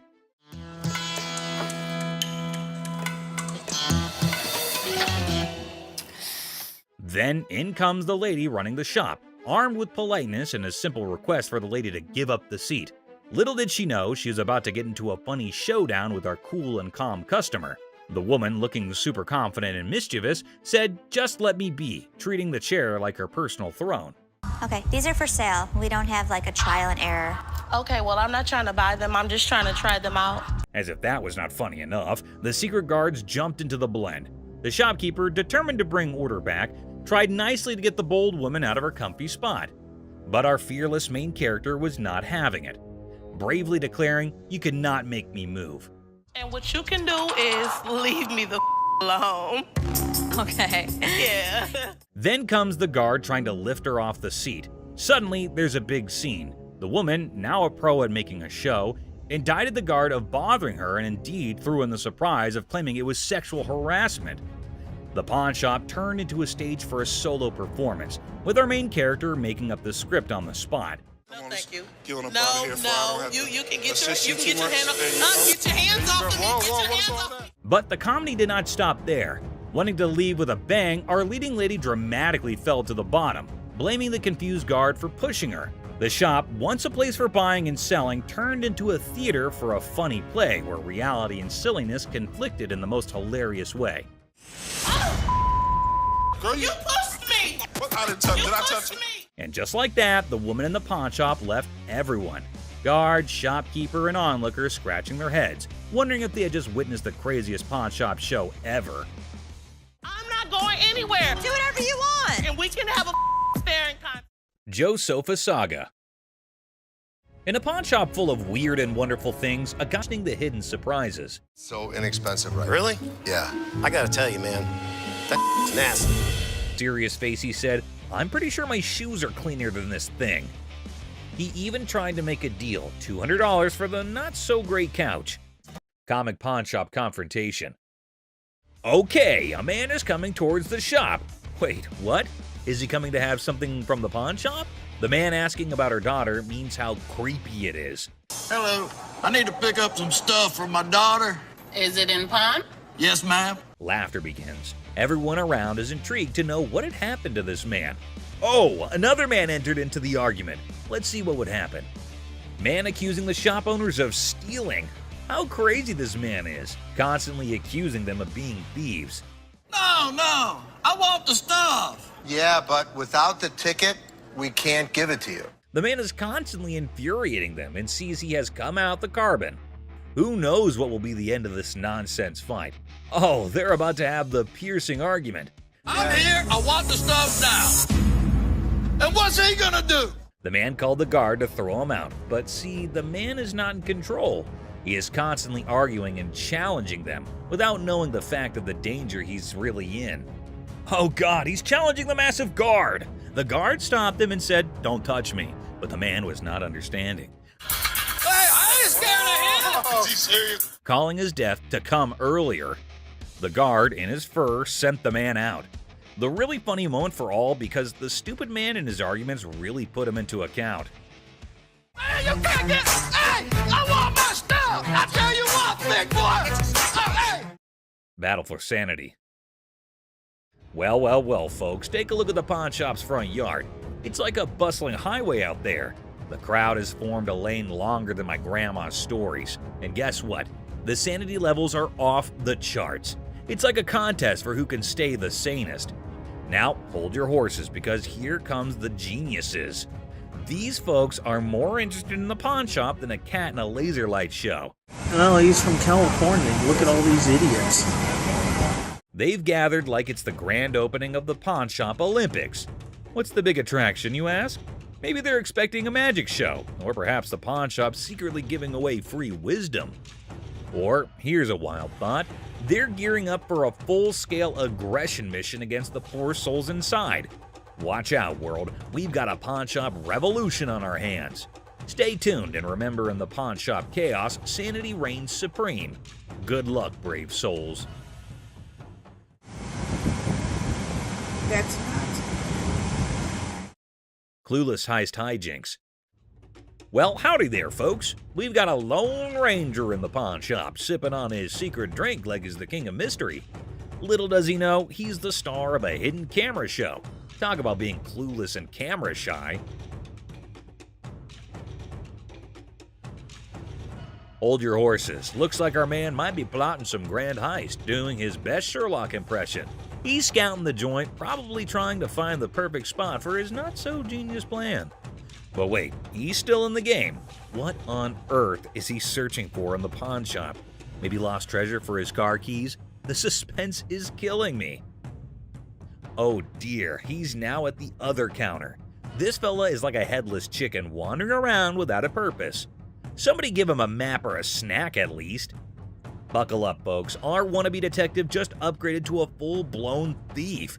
Watch him waltzing around planning the perfect crime, and bingo! He pulls off a smooth exit, leaving the scene like he just won a game of hide-and-seek.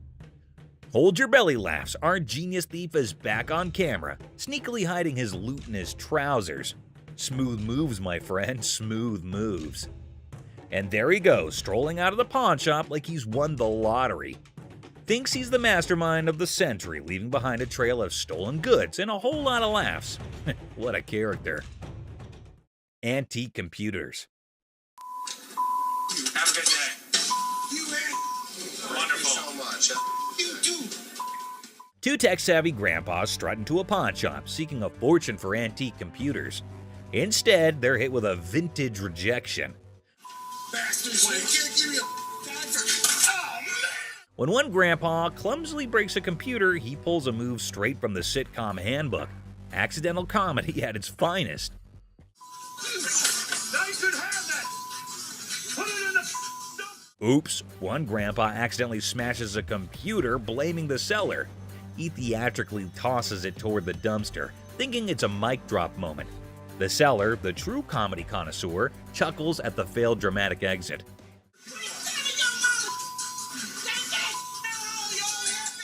Here comes the queen of sass. A lady emerges roasting the old hillbillies and offering them an A-grade exit.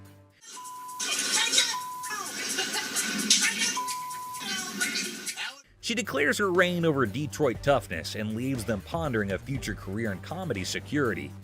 Cue laughter. Exit stage left. Ex-couple.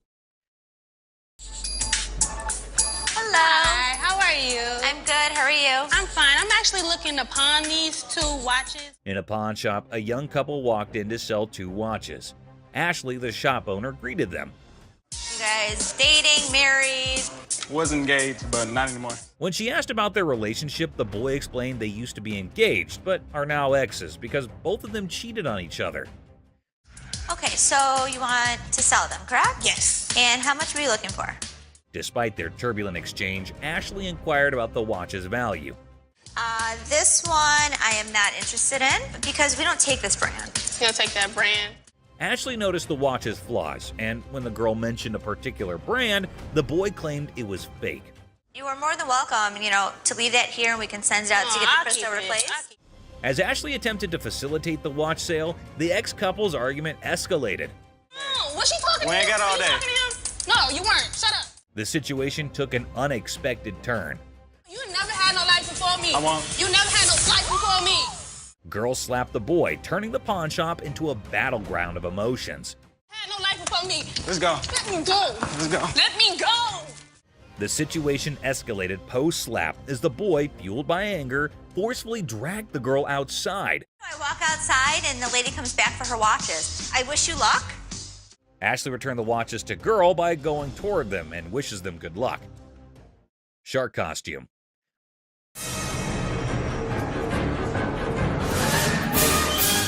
A fantastic character, half man, half shark, enters a pawn shop. Yeah, I'm a professional mascot during the daytime. At night, I'm a dancer. Claiming to be a daytime mascot and a nighttime dance sensation. $800, that's all I want. This guy is so bizarre. Les, skeptical, questions the shark man about his $900 financial request, leaving the room stunned. Don't they have those in Halloween costume stores? Les dismisses an awesome shark costume as a Halloween costume, but Rick takes it on, turning the pawn shop into a makeshift underwater comedy club, despite Ashley's rejects due to an unpleasant odor. See? It works. $800. Les, a pawn shop owner, is captivated by a customer who demands $800. You're missing a speeder. Oh my God. But when he reveals his naked self, Les's jaw drops. Hey, where's Ashley going with the naked guy? Tom, between amusement and disbelief, Les performs the quickest eviction in pawn shop history, leaving the customer high and dry. Ching Chong TV. Girlfriend's about to fly back home without me. I have no money. It's the only way I'm gonna be able to go. Right. I want $200 for it. 200 for that? A hat-wearing kid strolls into a pawn shop, hoping to score $200 for his TV. The seller, feeling frugal, counters with a generous $15. What brand is that? Ching Chong. The boy, trying to lighten the mood, drops a Ching Chong brand joke, turning a place into a comedy club for skeptical sellers. 200 for that? Yeah, never gonna happen. 13-inch TVs, I sell them for $15. Our persistent TV peddler keeps pushing for more cash for his 13-inch Marvel, but the savvy seller sticks to his guns at $15. Come on, please. I don't want to get stuck in a tray. The boy, desperate to impress his TV-loving girlfriend, gets sadder than a clown without his makeup. Girlfriend's about to fly back home without me. I have no money. It's the only way I'm gonna be able to go. Right. I want $200 for it. 200 for that? The seller, unamused, directs him out, ensuring love won't cost him more than $15 today.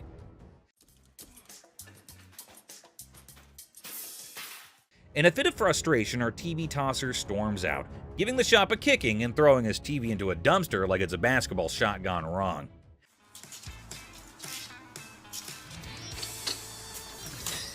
The seller, shaken but not stirred, mutters, "Idiot," and commands him to exit.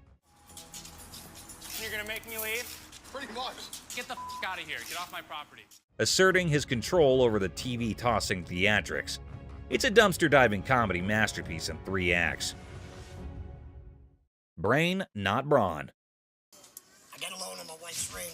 Yeah? And when I first started coming here, I got a VIP card. I got more on the loan. Now you guys put me to a gold card, and I get nothing out of it. A bald customer, frustrated over a loan on his wife's ring, seeks resolution from the manager over a VIP card upgrade and the perceived lack of benefits. Tensions rise as they discuss the situation. No, the VIP is the gold. They're both one and the same. We offer a promotion at American Jewelry Loan. It's called a gold card membership. It gets more money in people's pockets if they want to get a loan and allows you to save money if you want to buy something. The pawn shop employee tries to explain the gold card system's benefits, but the customer remains frustrated. I am hearing you, but you're not listening to me. Tensions rise as the employee insists on the procedure, leading to anger, questioning, and physical comparisons. You think this is funny? I don't think it's funny. I think that there's something wrong when you start hitting your head against the side of the window. Creating an atmosphere of animosity and miscommunication. What are you gonna do about it? I'm not gonna do anything about it. What are you going to do about it? The customer and employee engage in verbal sparring, escalating tensions. You need to get out of my face, bro. Okay, I'm sorry. Let me scoot back. Really? The guard asserts their position, urging the customer to step back. The customer refuses, escalating the confrontation, leaving the atmosphere charged with hostility and unresolved conflict. Hell no. Want some? Whatever you got to bring. Come on. The customer's unwelcome invitation intensifies, leading to an unresolved atmosphere. That's what I thought. The customer's confrontational tone suggests a potential fight, escalating tension and the possibility of a physical altercation. Volkswagen van. Good. I'm Les. John. What the hell is it? This is a 1968 Volkswagen van owned by Dr. Death, Jack Kevorkian. Hold on to your seats. A 1968 Volkswagen van, once owned by Dr. Death, rolls into the pawn shop. Les is on the case, exploring this piece of history. Weirdness level maximum. I have everything documented. How much do you want for this thing? I'm looking to get in the six figures. The seller dreams of six figures for the van, but reality check. 20 grand? No. 25 grand. Negotiations go from 20 grand to a wild coin flip for 30 grand. Les, you mad genius. Oh my God.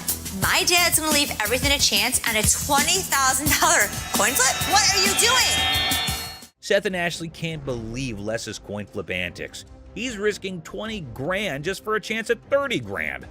The drama unfolds like a high-stakes comedy. Heads. Les, you wild card. The coin flip drama continues, with drum roll and laughter. Heads. Nails it! Thank you. Thank you very much. Yeah. Perfect. Good deal. The van deal is sealed at 20 grand, leaving everyone amused and baffled. What a ride! No question. I proved to my kids I still got it. Les, the coin flipping legend, celebrates his 20 grand win. Laughter echoes as the deal concludes. The van's bizarre journey adds a hilarious chapter to pawn shop history. Ring drama. So what can I help you with today? I got this ring right here. I wanted to get it appraised, see how much it might be worth. Hey, listen up, people. Commodity Wild just happened at the original pawn shop. Imagine this dude who looks like he just rocked out at a concert stepping in, holding a ring that has probably seen more action than a library book. The crazy twist? He's not there to show it like a rock star. He's trying to sell the thing. I also wanted to know how much you guys would give me for it. Like as a pawn, and then I pay it back. Okay, when I give you an appraisal, that's not how much I'm gonna give you in pawn. So he's all proud, telling the pawnbroker how this ring is worth a ton of money, when, out of nowhere, a lady burst in like a storm. What the are you doing? She's on a mission to figure out why her precious ring is about to be someone else's fancy jewelry. Cue the dramatic music, folks. Why'd you take my ring? Well, I wanted to see how much it was worth. Bull. Now, our rock star wannabe is caught red-handed, dealing with an angry lady dead set on getting her shiny thing back. It's like a soap piece crashing into a rock concert, and the pawn shop is the main stage. I just wanted to know how much it was worth, that's all. You're a liar. Why'd you take my ring? I'm sorry. What? Things get intense as the lady slaps the crazy guy not once, but twice. And suddenly, the whole place goes silent. You could hear a leg drop, or in this case, a ring hitting the counter. The other people in the pawn shop are stunned, wondering if they accidentally walked into a live reality TV show. You're a idiot. Can I just have my ring? Well, Yeah, he's it's the one that hers. gave it to me. That's hers. Just give me my ring. Our lady does not waste any time. She grabs the ring back, making it clear her bling is off limits. Right now. The embarrassed and confused rock star lookalike gets pushed out of the pawn shop by the triumphant lady. There you have it, folks, a ridiculous blend, up and a super dramatic autumn at the pawn shop. Turns out the real treasures are not just the bones for trade. Who would have allowed pawn shops could be this amusing? Stay tuned for the coming occasion of pawned out drama. Clown Prince. In a small pawn shop on the corner of Chuckles Street and Guffaw Avenue, things got really funny one day. A guy walked in with so much makeup on his face that he looked like he just stepped out of a play. The shopkeeper, who was used to weird stuff, tried hard not to laugh as the man approached, sporting a rainbow wig that seemed to stay on by magic. I need to sell this earring because my little red Corvette broke down. Oh, no kidding. Absolutely. Wow.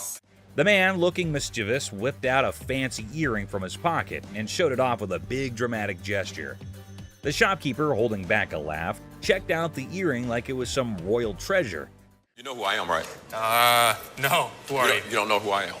But actually, it looked more like a toy you'd find in a cereal box than something fit for a king. 1,000. I'm just asking for 1,000 just to get my limo. No. That's not real. You gonna help me out? Excuse me? That's a real earring, but it's not real diamond. Are you kidding me? Ignoring the fact that the earring was probably fake, the guy started dancing like he was the star of his own circus. Prince, right? Prince, absolutely. Wow. He even gave himself a royal title, calling himself Prince. The shopkeeper, now thoroughly entertained, clapped along as the guy did his goofy dance. With a cheeky smile, Prince claimed the earring was a super precious diamond passed down from his clown ancestors. The shopkeeper played along, giving praise to this pretend royal jewel, while secretly thinking it would make a great prop in a comedy act. As the funny business came to an end, Prince, not ready to leave without a big finish, spun back to the counter and started another round of funny moves. The shopkeeper and his assistant struggled to hold in their laughter, tears rolling down their faces as the wacky Prince danced out the floor, leaving behind a funny feeling that stuck around even after the rainbow wig was out of sight. Boss's TV fiasco. Hey everyone, gather around because something straight out of a funny TV show just happened at the local electronics store. Imagine this. The big boss barges in like a storm on way too much coffee. Didn't I tell you guys to restock the TV shelf? Didn't you see I was just with a crazy customer? Yelling about wanting to grab some TVs. I mean, who does not suddenly crave a TV spree, right? Now, the poor workers are stuck between a rock and a high-tech place and cannot take the boss seriously. I mean, who could? It's like the boss watched too many action movies and thought today was the day to be an action hero with innocent flat screens. I gave you a job to do and you didn't do it? Dad, you told us we were like little kids. How does a baby know how to, do inventory? But stay, there's a twist. The main character, the boss, realizes things are serious and decides he needs backup. So, what does he do? Grabs his assistant like they're partners in a buddy cop movie. Hey, you know what? The hell with it. I'm gonna do it myself. Bobby J, do me a favor. We need to go pull some TVs. To help with this crazy TV mission. Because obviously snagging TVs is a job for a dynamic brace. Ash, Seth, right now. Right now. What? Right now. Let's just went down. What? Let's went down. But wait, there's more sitcom gold. Out of nowhere, another assistant rushes over to the boss's kids looking really upset. Why? Just went down. What? Let's went down. Dad, you all right? Well, turns out the master is now on the floor. Yep, the guy who was on a TV conquest is now chilling on the cold floor of the electronics aisle. Well, we have an emergency here. What happened? Did he say something hurt? No, he didn't say anything. We were pulling TVs. They call emergency services because apparently this is not just a shopping spree. It's a full-blown crisis.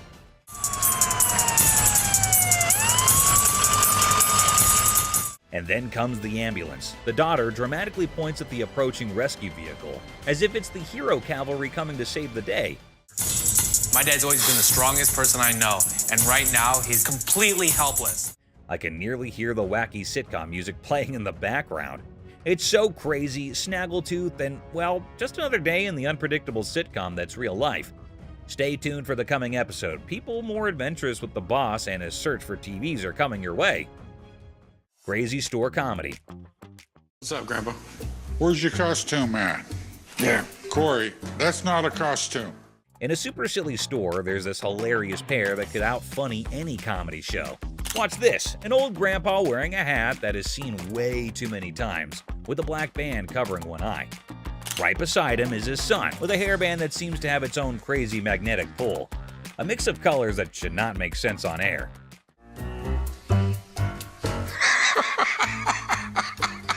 What?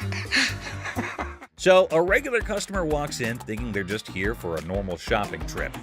Little did they know, a comedy explosion was about to happen.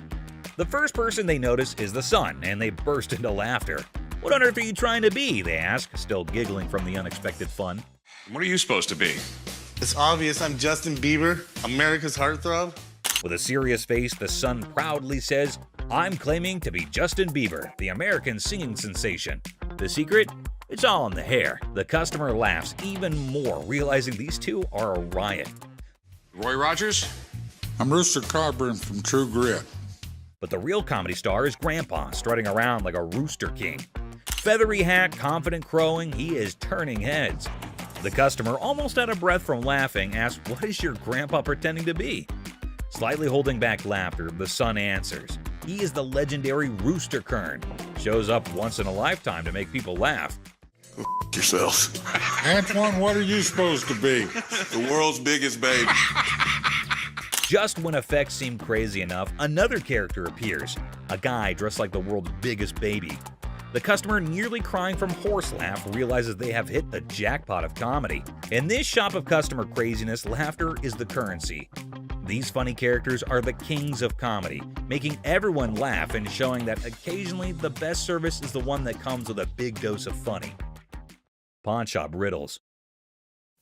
Look how stupid this question on Pawn Stars is. In this hilarious rant, the speaker dissects a seemingly absurd question about fake items in a pawn shop. A over 1,000, B over 5,000, or C over 10,000. The logic behind the options A, B, and C is dissected with comedic frustration. Well, if the answer is C, the answer is also A and B. Because if it's over 10,000, it's also over 5,000, it's also over 1,000.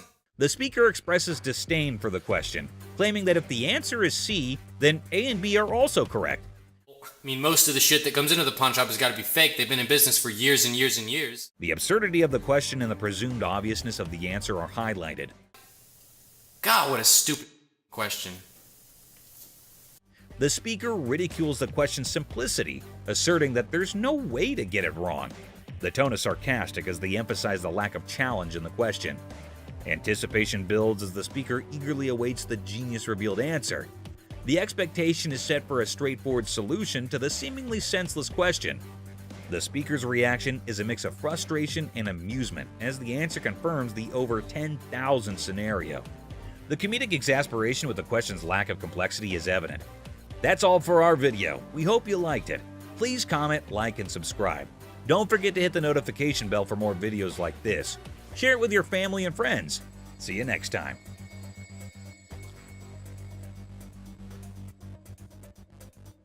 I mean, most of the shit that comes into the pawn shop has got to be fake. They've been in business for years and years and years.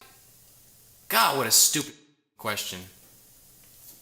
Out of here! I paid like $1,000 for this ring, and you only talking about $100. Get the hell out of here! $100. Can we hurry up? Yeah, please. No. I was the one that came in here, tried to spend my money, is what I did.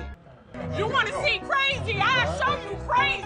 I better not see you again in my vehicle. I'm gonna hit you on my truck pile. I mean, I'm not leaving out of here till I get to stage. The big customer swings at Ashley and doesn't miss.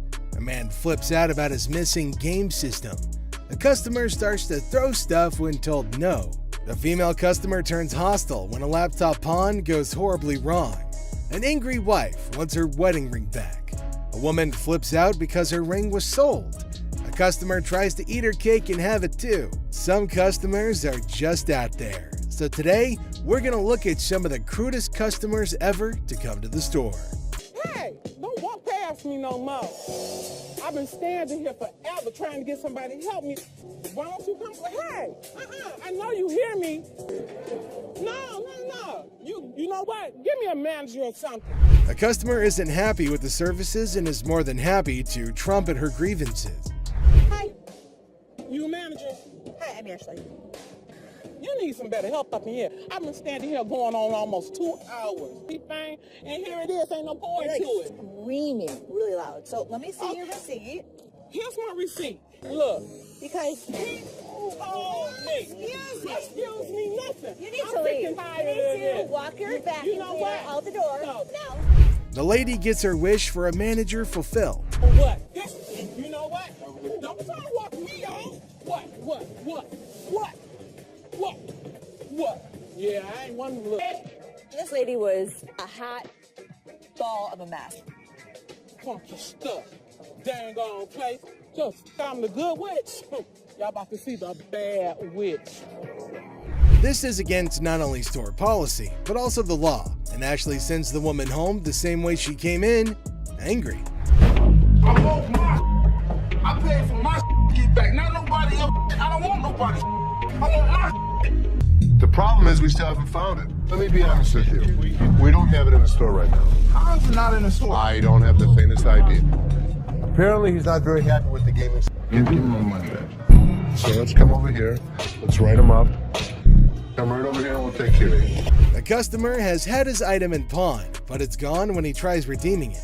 For the community. You ain't even trying to. The worst thing. What does the community have to do with you? Because I did something for you. Stop yelling at me. Get your hands off.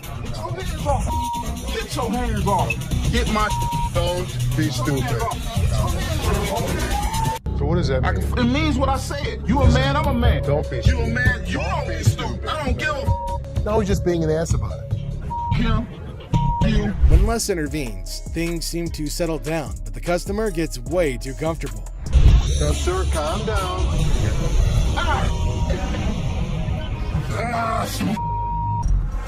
I give you my word, whatever I owe you, you're gonna get. Here's what I can give you. He finally calmed down and we struck a deal. This was one of those situations that should have never happened. The problem was, Seth's guys f***ed up. He tells me I can run stuff, and then he doesn't give me the power to do it. Let me make the decisions. You have to trust me every once in a while. Just when you think it can't get worse, it does, as the man goes for Les's throat. Good. What's up with this? Give me 1 second, sir. To be honest, I don't think we're gonna take them, brother. You say what? Go get somebody for me, dog. This made me act up. Yeah, what's going on, man? What's going on, cuz? 40? No. Yeah, I'm not interested. For real? For real. This mother on that bum. Listen, don't be throwing the at me. You understand? You understand? There's no shortage of entitled customers who come into the store, and this next one easily fits the bill. I mean, what's up with that? Nothing. I'm calling the scene, so. Y'all about to rush me or something? Here's a guy yelling at the front. What's up with that? On that bum. Listen, don't be throwing the at me. You understand? You understand? Trying to gang You understand that, dog? Trying to gang up on me. Understand that, dog? Trying to gang up Don't on me. ever throw. Take your hands off my mother. With the customer starting a tantrum, Les finally speaks, and let's just say the others were nicer to the man-child than he was. Yo, y'all ain't over here anyway. I smack the out your ass. Don't even reach behind nowhere. Reach what? Nigga, if I got it. Reaching, Jonah. Don't got be killing my stuff. Where the is the loan at? Don't try to steer me down. Hard. On what you're gonna do. This guy was threatening me that he's coming back. Does he think we don't have security cameras? Does he think we don't know what his license plate number is? It'll be his worst thing. If he even thinks about Try to step up like they was some players. They ain't even really in my ball game. I'm in for real. I'm up. this mother thought he was a badass. As you can see, I'm a badass. Les not only kicks him out, but also ensures the man stays out. If it were up to him, they'd probably ship the man to another state. Hello. How are you? I'm fine. How are you? I like your nail polish colors. Thank you. What do we got here? A laptop? Laptop. You type in your password? What brings you in today? I just want to pound it in so I can get. How do you forget when's the last time you used this? About a month ago. You forgot your password? Yeah. Try again. I need at least 165. I mean, I can't do 125. 65 or not. When a lady comes in with her laptop, she forgets her password and manners, but Ashley can only help her with one of those problems. Okay, I know what, I ain't got time for it. It's like you don't like your job. You don't like your job, you shouldn't work here, sweetheart. I'm sorry, you really shouldn't. I am respectful. Learn how to talk, learn how to talk, learn how to talk. Have a good day. You were too silly. So are Don't you. touch my toes. Flat out. You done? I don't give a like I said, I don't care. I can take my business somewhere else. The lady obviously doesn't like the sound of $150, and the negotiation goes downhill from there. Lady, or are you a baby? Excuse me, sweetheart. Hi. What the you looking at, bitch? What the you looking at? I'm talking to you, bitch. What you looking at? You know what? Take this outside. What the you looking at? What the bitch? You fat bitch. Fat ass bitch. Wait, with a fat ass bitch. Go walk somewhere, bitch. You talk like I said. I can take my business somewhere else. You don't know me. Crazy. That's what I'm talking about. shall we do? Since the lady won't stop talking, Ashley engages her, and it's like setting fire to dried sticks. Council manager. That's me. How can I help you? My wedding ring that's $5,000, you guys have it. I want it back. Okay. Your ring. Yes, he took it because we're having financial problems. I get why he did it. I just want to come in. No, I didn't make a police report. The hell am I going to make a police report for? I'm not going to call the cops on my husband. I'm coming to you to get my... For the ticket? Oh, my God. I want my ring. Can Okay, you so get let in the me... computer Okay, so and let look me up the name, okay, tell me how so- much I owe you, and give me my... Nothing is scarier than a woman with a vendetta, and Ashley's best effort to handle this one with care absolutely fails. All I want. Okay, so let me explain to you how this works. First of all, I don't just look up somebody's name and give you their information. I didn't ask you to give me the information. Give me my ring. You bring your butt out here and you assist me out. Please, bring it. That's all I want is my ring. No! Up yours. I want to see you walk outside. Come on. You're so big and bad. Yelling, screaming. Can't type anything to a computer. Oh, this bitch. I'm going to come back and get my... I promise I'm going to come... The lady doesn't appreciate Counselor Ashley, and the exchange turns sour. American Joy. Oh, hell no. You should have Somebody gonna pay for it, like I said. I'm not paying for Bitch, you might as well get off the phone because somebody about to pay for my... Hey, you... The lady comes in armed with her TV and a vast vocabulary. The Golds might not like the latter, though. When I came the door... So how did she break her TV? Because I told her to hold the door and I dropped it and it cracked. See? It's cracked. Okay, so what do you want me to do about it? I don't know. Is you the manager?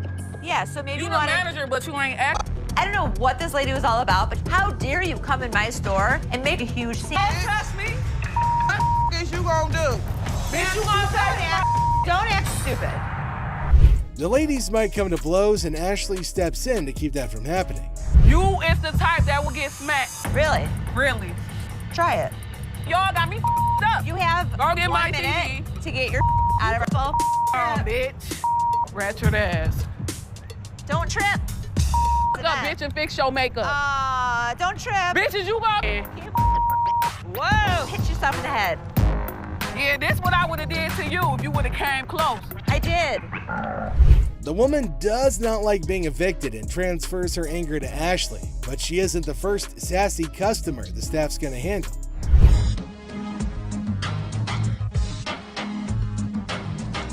Debit or credit? I knew it. Self-system is making everything slower at the front. Like, is nobody realizing this except for me? Free loan line. So I can't get your TV through my little tray here. Well, I don't have the time to wait in that line. I've got to get out of here. I've got things to do. There's a long line. Do not have the time to do that. Just come out here and take my TV from me and give me some money for it. This customer takes the adage, time is money, quite literally when he's asked to wait in line. Seriously? Yes, yes. Come out here and take my TV and give me some money for it. Slower at the front, and it's starting to make me insane. Here's the TV. I need some money. Okay, for me, No. there is a line, but you're not going to come in here and demand money. Here. Oh, yeah, okay. You Here, guys you see know this? what? Everybody see this bullshit? What? TV. I just damn store. Sure. You. Yay! Okay. I mean, look at the line. The line is huge. Ashley doesn't appreciate being told what to do by rude customers and lets the man know in clear terms. Looks like his TV's going home with him today. You looking at mother?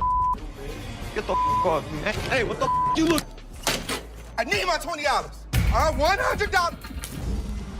No, mama, calm down. You won't believe how much this customer did when he couldn't take in the truth. Get the out of here, man. Get the out of here. Why are you standing behind me? Because you... It's a bright and sunny day at the pawn shop, but hold on to your hats because we're in for a wild ride. This cool and laid-back Albanian dude strolls in with a bunch of ancient comic books. When I say cool, I mean it. Like, look at this. Les. Ganti, how you doing? What's your name? Ganti. Genty? Yeah. Where are you from? He's got dollar signs in his eyes, thinking they're worth a fortune. But is he in for a surprise or what? Les and Ashley, the shop owners, give them their usual warm welcome. The customer proudly showcases his prize comics, claiming they're from the groovy 70s and in mint condition. He's even bold enough to demand a whopping $2,000 for the lot. What? They are shocked. How much did you want for him? I was looking around 2,000, man. $2,000? But our savvy Ashley ain't falling for it. She spots the bent corners and unimpressive preservation, grilling the customer about their sorry state. Poor fella, he's speechless. Didn't see that coming, did he? Do you see the edges? That's just one of them. Come on. No, actually, that's all. Ashley cuts straight to the chase and offers a jaw-dropping $5 for the entire stack. Yep, you heard it right. A gigantic drop from his lofty $2,000 expectation. Naturally, our customer isn't happy with the lowball and tries to haggle. But kudos to Ashley and Les. They hold their ground, eventually nudging the price up to a massive $6. Come on, you guys, just work with me a little bit. Give me something, you know what I mean? 6? And that's when things go from zero to chaos. Our previously calm customer suddenly loses it, accusing the shop of playing mind games. Leslie tries to calm him down, reassuring him they're not joking around. But no, he won't take their word for it. He insists on verifying the authenticity of the comics, and Ashley's response takes him to new levels of shock. From the 1970s. So am I. I don't give a where you. Oh boy, buckle up, because it's all downhill from here. The customer starts swearing up a storm, slamming the table like a man possessed. He's convinced he's being duped, and boy is he fuming. Like you're playing me right now, because I know this is worth way more than $6. The situation gets so out of hand that a burly bodyguard has to step in and escort him out. But wait, there's more. Right before leaving, he pulls a move that really ticks off another customer. Talk about adding fuel to the fire. Get the off me. Hey, what the you look? Come here. Next thing you know, we're witnessing an impromptu street brawl right inside the shop. These two customers throw punches like they're in a heavyweight championship match. And let me tell you, it's a hilarious sight to behold. Someone fuck me. You little bitch. Eventually, the bodyguards swoop in like superheroes and drag both fighters out. Man, talk about a show. After the dust settles, our Albanian friend tries to save face with a final quip. I'm Albanian, baby! Well, my friend, you've certainly lived up to that fiery reputation of yours. What a roller coaster of a pawn shop experience, folks. Next up, just another regular day at the pawn shop. People coming and going. Some happy, some not so much. Hold on, bro. Hold on. Let me prove my point. Now here's a guy who walks in hoping to get a loan of $100 for his gold chain. And you know what? The receptionist happily agrees. Loan approved, right? How much would you like? $100. Okay. I can do the $100. Well, hold your horses, because this is where things go haywire.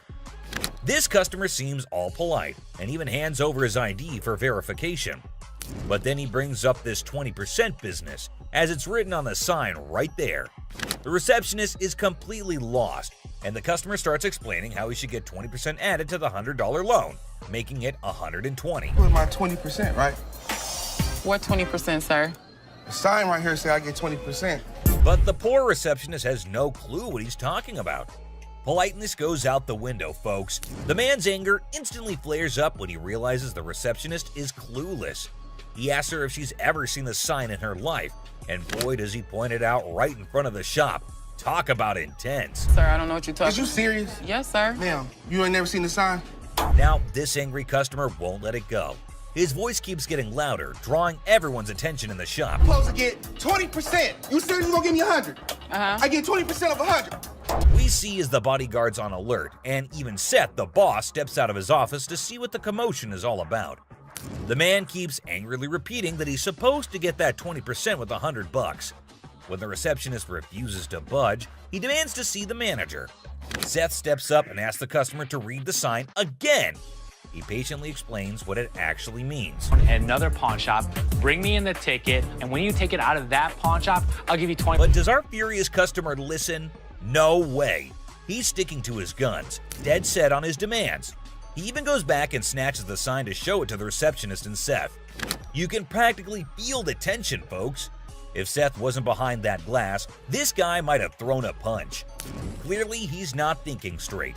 That's when the bodyguard steps in and takes the sign away from him. Hey, straight up. My man, let this go. Let this go. 20%. The angry customer doesn't even give Seth a chance to explain. Oh boy, talk about rage blinding a person. This irate customer keeps shouting in the shop, demanding his 20%, hoping someone will back him up. Sir. Why? Well, because you're false advertising. I guess you think You're not letting. But here's where things escalate. This customer challenges Seth to step out of his glass office and face him like a man. Whoa, the temperature's rising in here. But Seth's having none of it. He tells him to get out since he's causing a ruckus. And you know what happens next? He gets escorted out by the bodyguard. And get this, he tries to take the sign with him. I'm getting something out this, bro. I'm you down for this time, my man. I'm about to take you down. Gotta admit, that's a bit hilarious. But the bodyguard quickly snatches it back, and the customer keeps cursing as he leaves the shop. But wait, there's more. To show his anger, this guy grabs a harmless plant and throws it on the ground. $20 worth right there, bitches. Oh, man. What did the plant do to him? Seriously, what did the plant ever do to you, man? And off he angrily storms away. It's never a dull day around here, is it? This next lady has real poor luck, but it does not excuse her behavior. Wait, man. The door's right there. Have a good day. Because you got a big dude, you think you hot? So this lady storms into the store demanding her stuff back, which happens to be just 2 TVs. The receptionist asks her for some ID and tickets as proof, but this lady is completely clueless. I need your ID or the tickets. My what? She doesn't have any of those things, and here comes the shocker. Her boyfriend pawned off her belongings. Can you believe it? Now she wants them back, and it's a pretty messed up situation to be honest. She explains to the receptionist that she can't provide the required documents because her no-good boyfriend isn't even around anymore. He left her high and dry. Ouch, that's gotta hurt. Now Ashley, who overhears the whole thing, initially sympathizes with this poor girl. But hold up, that sympathy doesn't last for long, and for good reason. I feel terrible for her, but I can't help her without her ticket. This customer suddenly loses her mind, like all the anger in the world has consumed her.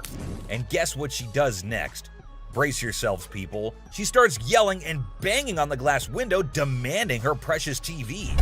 Don't bang on my window! Seriously, that's not how you get things done.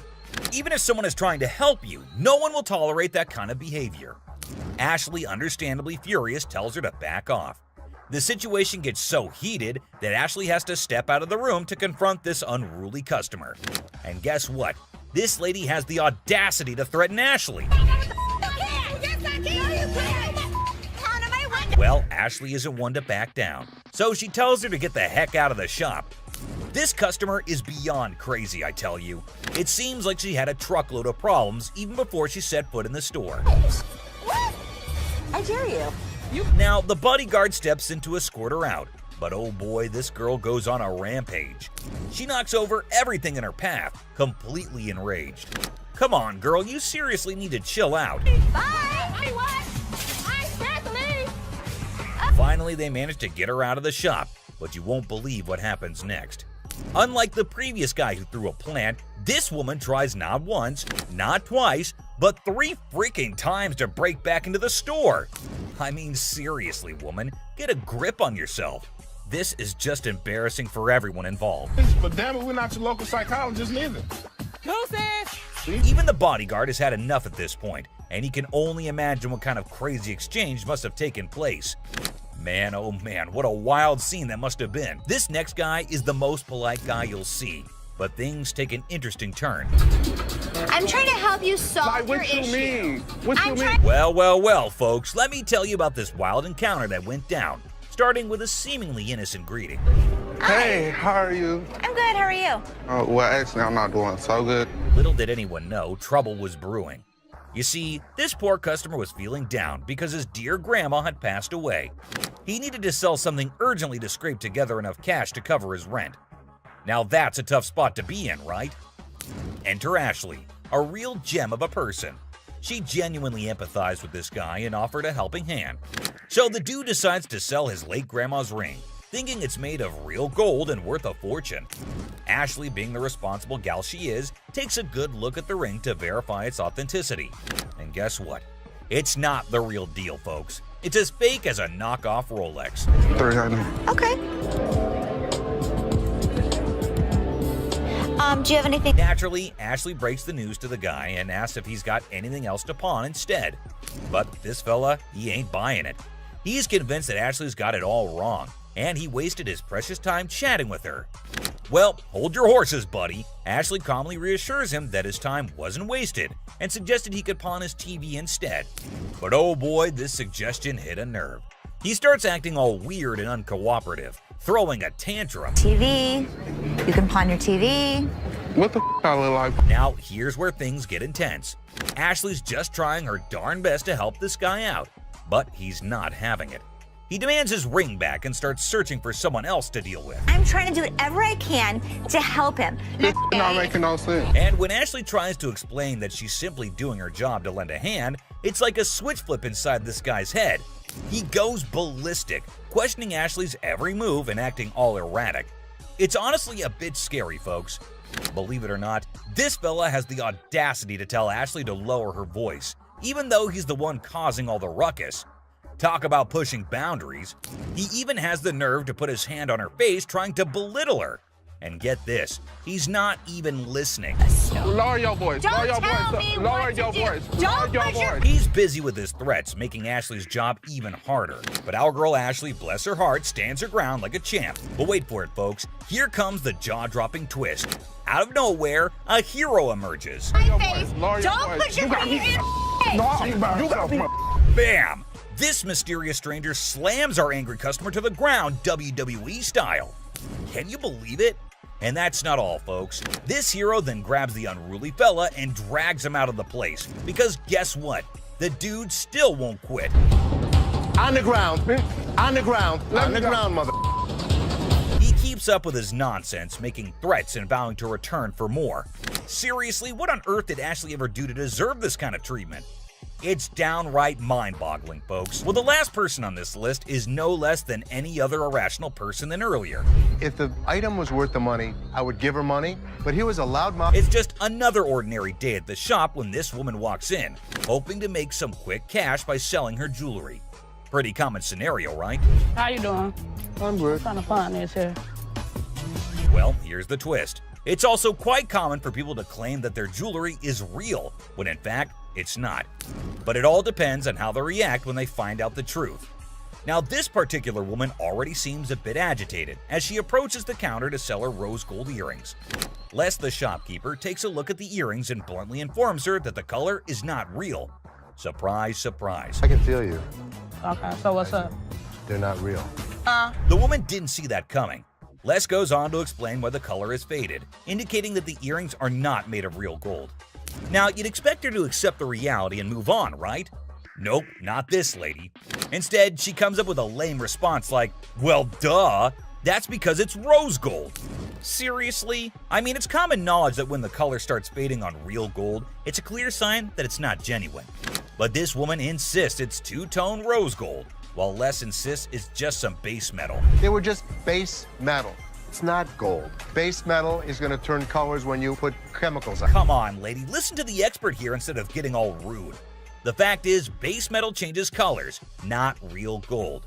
It's pretty clear that this woman just wants some money and has the audacity to demand $200 for those earrings. And as if being rude wasn't enough, she starts hurling abuse at poor Les. That real rose gold earrings, man, I need $200 right now. What the is the... Talk about being confused and disrespected. I can't blame Les for not taking that kind of nonsense. So the bodyguard steps in to escort the woman out of the shop. But guess what? She keeps insisting that she wants her money and even asks the bodyguard to check the earrings again. Seriously, lady, drop it already. Here's the funny part, and you'll never guess what Les did next. Yeah. You want me to wrap these up? Yes, he did that. I mean, why bother with someone who refuses to listen, right? Eventually, the woman is escorted out by Les and the bodyguard. But she doesn't give up that easily. She actually tries to break into the shop not once, not twice, but 3 times. I can't help but feel secondhand embarrassment for her. It's like witnessing pure insanity. Oh, no. I can't tell. He's out. In conclusion, this woman's behavior was out of line. Instead of accepting the truth and moving on, she chose to be rude, abusive, and persistent. It's a good thing Les and the bodyguard stood their ground and didn't let her disrupt the shop. Let's hope she learns a lesson from this and thinks twice before causing such a scene in the future. My dad truly believed that this glass could be something. Space for years. And you never know what surprises will walk through that door. Today we've got Seth bringing in something that's blowing everyone's mind, and boy is he in for a shock.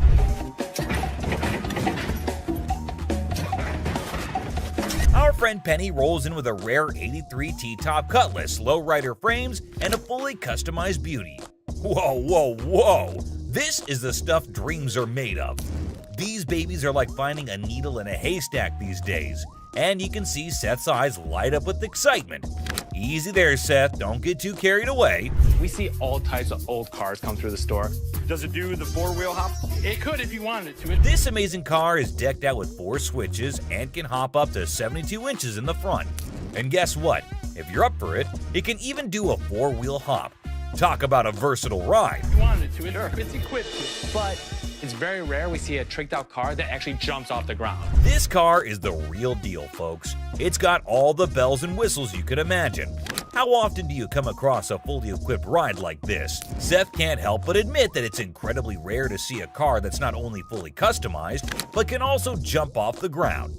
He can't resist showing off, telling us about the car's 4 hydraulic pumps and a whopping 14 deep cycle batteries. More batteries mean more power, right? Seth and his buddy can't resist the temptation to hop in and experience it firsthand. And let me tell you, they are having a blast.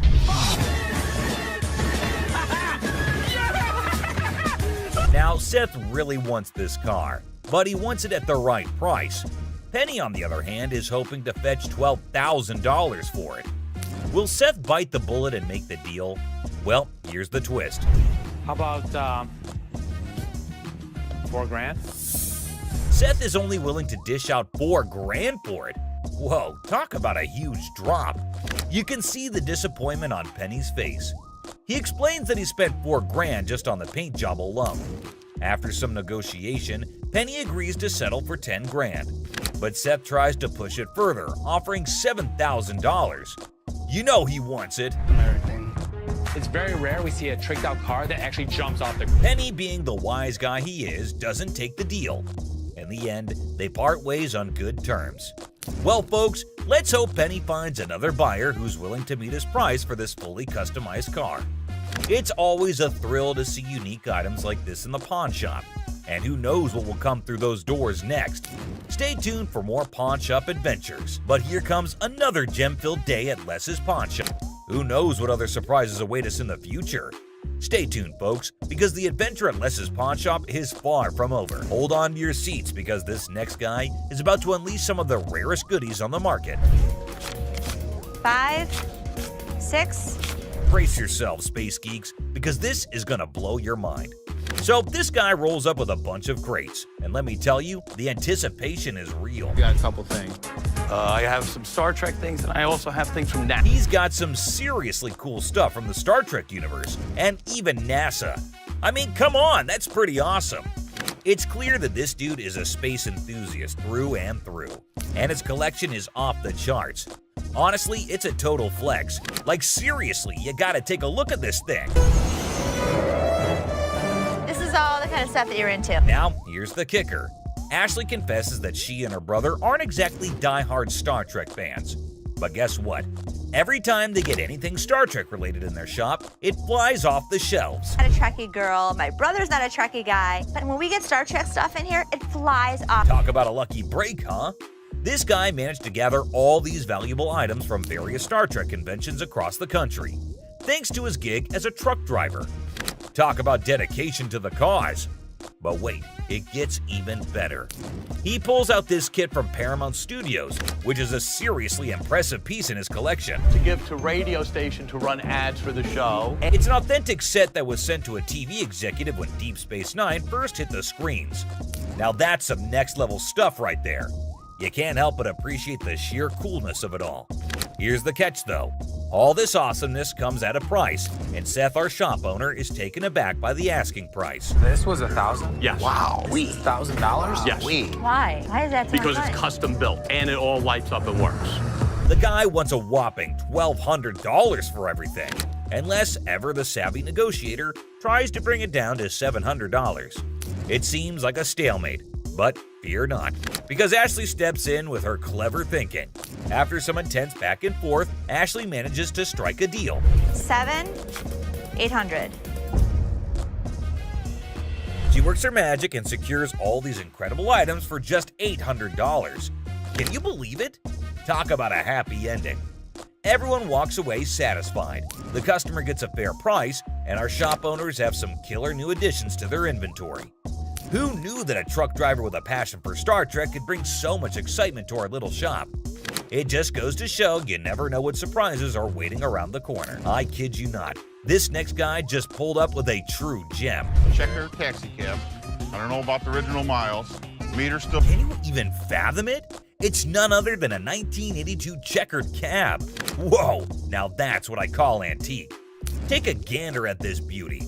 It's in remarkable condition. It's evident that the owner showered this car with lots of love and care. Kudos to him. Did you call for a cab? Did you call for a cab? Now, hold on to your hats because there's more to this story. Our daring duo, Les and Seth, decided to peek under the hood. Lo and behold, their jaws dropped. Look at that thing purr. Don't you lose money because you get there quicker? And it all goes... The engine looks splendid, almost brand new. How cool is that? But wait, there's a fascinating tidbit about this cab. Back in the day, they used to write the rates right on the taxi door itself. Talk about genius! This way, the rates were fixed, making it easier to attract customers. It's a shame we don't see this kind of thoughtful detail nowadays. The door. Did you see the rates on the door? Yeah, I did. The shut up one is one I like. And guess what? This car enthusiast doesn't just have one of these incredible cabs, but a whopping total of 4. 4, my friends! And out of all his prized possessions, he decided to part ways with one and sell it to this very pawn shop. As long as the price is right and it's in good condition, we can make a profit. Boy, oh boy, Les and Seth should count their lucky stars. Now brace yourselves for the asking price. This customer is seeking a jaw-dropping $10,000. Can you believe it? Les, being the inquisitive one, questions the reason behind such a hefty sum for what seems to be a mere antique car.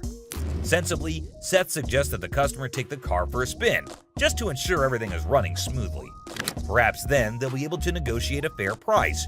Good thinking, Seth.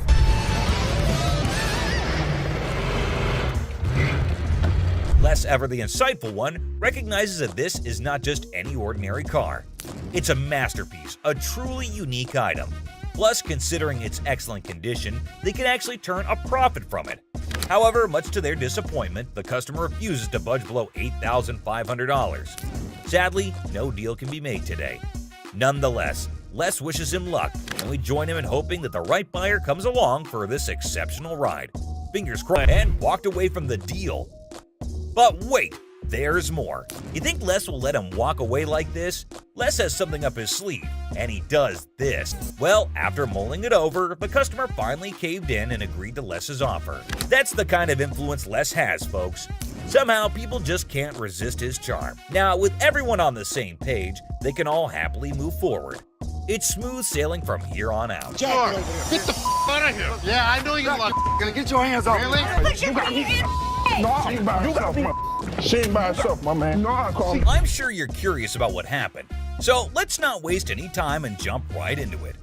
So this customer walks into the pawn shop looking visibly upset. As usual, Ashley greets him and asks how he's doing. Turns out he's not doing well at all. Here's the reason why. I'm not doing so good. No? My grandma just passed. I'm sorry. I was like... It's really sad to hear about it. Now, he brings along a ring that belonged to his grandmother. He wants to pawn this ring because he plans to retrieve it once he earns enough money. How sweet, right? However, it turns out that the ring is fake, which surprises the customer. Now, this got me thinking. Is he pretending or is he genuinely serious? It's hard to trust people these days, you know? But Ashley comes up with a solution to help him out by pawning his television. Can you guess what his response was? What the I look like pawning my TV? He starts getting rude with Ashley, which escalates into a heated argument. Then he demands his ring back, and not only that, he insists on being helped by another employee because he's annoyed with Ashley. And guess what happens next? Put your finger in my face. Don't put your finger in. Yep, that's how he ended up there. Crazy, isn't it? This customer's behavior became even more disrespectful. Just to prove that Ashley was completely wrong and useless, that's when, as you saw, the big guy steps in and knocks him down. But he continues to yell and curse at her. Eventually, Byron forcefully removes him from the shop. You got me up. No, let's go. Man, let me go. Let me go, man. Just when he thought everything had settled down, the customer goes ahead and threatens Ashley, saying he'll come back to get her. Oh dear, that's the biggest mistake he made since entering the shop. We all know what happens when someone messes with Ashley, right? Well, brace yourself and see it for yourself. On the ground. On the ground. On the ground. Dang, the customer was literally scared for his life. Next up, it was just another normal day at this famous pawn shop called American Jewelry and Loan, located right in the heart of Detroit, USA. He comes in with his Xbox and immediately tells Les that he needs to get as much money as he possibly can for it. He knew that they probably get a lot of Xboxes anyway, so that does not set him apart from the rest of the regular customers. He reveals that he needs as much cash as possible, and it is all for his girlfriend. I bet nobody saw that coming. This dude walks in and starts spilling some seriously bizarre beans. Now, Les wasn't sure if this guy was pulling his leg or being dead serious. It was a small amount. And Les was clearly not here for his unreasonable demands. Take a look at his reaction. Shop. $300, dog. You don't have to raise your voice at me. You. The customer then starts well, at least they wished him a good day. Moving on to the next. You talking to? Alright folks, let me set the scene for you. We got Sharonda and her son Deontay strolling into the pawn shop. You see, it's Sharonda's birthday, and she's all about treating herself to some classic, fabulous jewelry. But hold up, here comes Deontay acting like he couldn't care less, the helpful employee trying to assist Sharonda in finding that perfect piece. And finally, down to the #1 worst customer. And someone finally put him in place. Whew! And verbally abusing Ashley. Who's over you, ma'am? Me. It's somebody that's over you. Going to give me $500. No, not talking to me. For $500 to bail her man. That's a red flag right there, ma'am. Anyways, when Ashley asked her how she estimated $500 to be the value, she was fumbling and gave a very lame reason. Because this is a new gig. You threaten me? You're out. You're not. For the last time, good lord, someone please ask her to zip it. And I swear, my poor ears were begging for mercy. But you know what? Kudos to Ashley for taking charge and showing her the exit door. She didn't let anyone rain on her parade and swiftly dealt with the situation like a boss. The store probably let out a collective sigh of relief when she was gone. Dude, just picture the chaos that would... No way, dude. You can practically feel the heat radiating from her furious emotions just waiting to erupt. My back. If this dude's got any sense left in him, he better step up and start doing some major damage control. This is a replacement phone. Simple as that. But hold up a sec. Did he bother to bring the receipt? That's the million-dollar question right there. Because you know, without that little piece of paper, it's gonna be a bit tricky to sort things out. I mean, come on, it's like buying a ticket to a concert and then trying to get in without showing it. No can do, my dude. Receipts are like the golden ticket when it comes to returns and replacements. They're proof that you actually bought the item legit and can claim your rights if something goes wrong. Now, assuming he actually did bring the receipt, then it shouldn't be a major issue to get him sorted out. The store can check the purchase details, verify the warranty, and see what can be done about that faulty camera situation. It's all about following the proper procedure and making sure everything is legit. I ain't got it with me, I ain't bring it. So you're telling me you knew you had to get the phone exchanged and forgot the receipt? But Rich says they don't even sell iPhones for $200. So obviously my man over here is a scammer. Rich was very clear that he could look into it, but he needs the receipt. And he kept denying. Yet Rich asked him who showed him the phone so that he could double check. He randomly calls up one guy, and obviously the guy denies, saying they had iPhones on sale 2 to 3 weeks back, and the customer claims that he got it 2 to 3 days back. But obviously the man didn't like the fact that he is getting caught, and you wouldn't believe what he said to Rich. Mohawk, shut the hell up. My Mohawk doesn't talk. It clearly does. Clearly it Along doesn't. with that goatee, Now, too. the goatee does. Like seriously, this dude went way overboard. First, he rolls up in here with a fake item that was never even sold to him in the first place. What's up with that, right? And then he has the audacity to start talking back to Rich like he's the boss or something. Come on, man, Rich ain't just gonna sit there and let this guy run his mouth without firing back. It's all about standing up for yourself and not taking any BS from anyone. Rich had every right to clap back and put this dude in his place. I mean, it's crazy how some people think they can just waltz in and cause a scene without any consequences. But nah, that's not how it works here. Okay, did that one work? Pull the things up over your ears a little because you clearly can't. No way, dude. Even while Big Joe was escorting him out, this guy had the nerve to keep shouting at Rich, trying to prove his point. Talk about audacity on another level. I mean, seriously, when you're already in a situation where you're being shown the door, you'd think common sense would kick in, and you just leave quietly. But no, not this guy. He just couldn't resist the urge to keep arguing and making a scene. It's like he thought he could still somehow win the argument or get his way by raising his voice. But let's be real here. Shouting isn't gonna magically make your point more valid. It's all about having a civilized conversation and respecting the boundaries.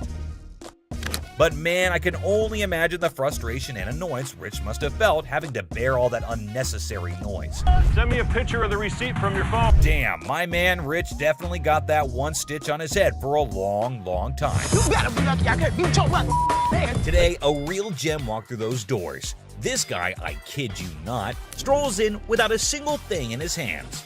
The suspense is killing me. What on earth could he be after?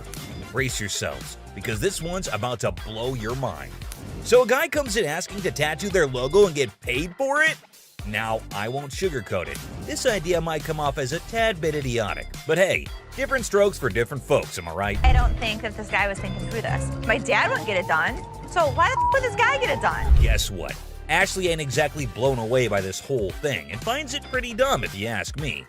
Just when you start thinking he's all about giving props to the shop, it turns out he couldn't care less. You got any tattoos underneath? Holy moly. This dude means serious business, I tell you. Brace yourself for the mind-boggling price he's demanding for that tattoo. Well, I'm looking in the range for about $1,000. $1,000. Yes. He is so crazy for that. Now we're in a bit of a pickle trying to figure out who the real idiot is, him or Les. I mean, this guy is practically selling himself here. Come on, Les, get your act together, buddy.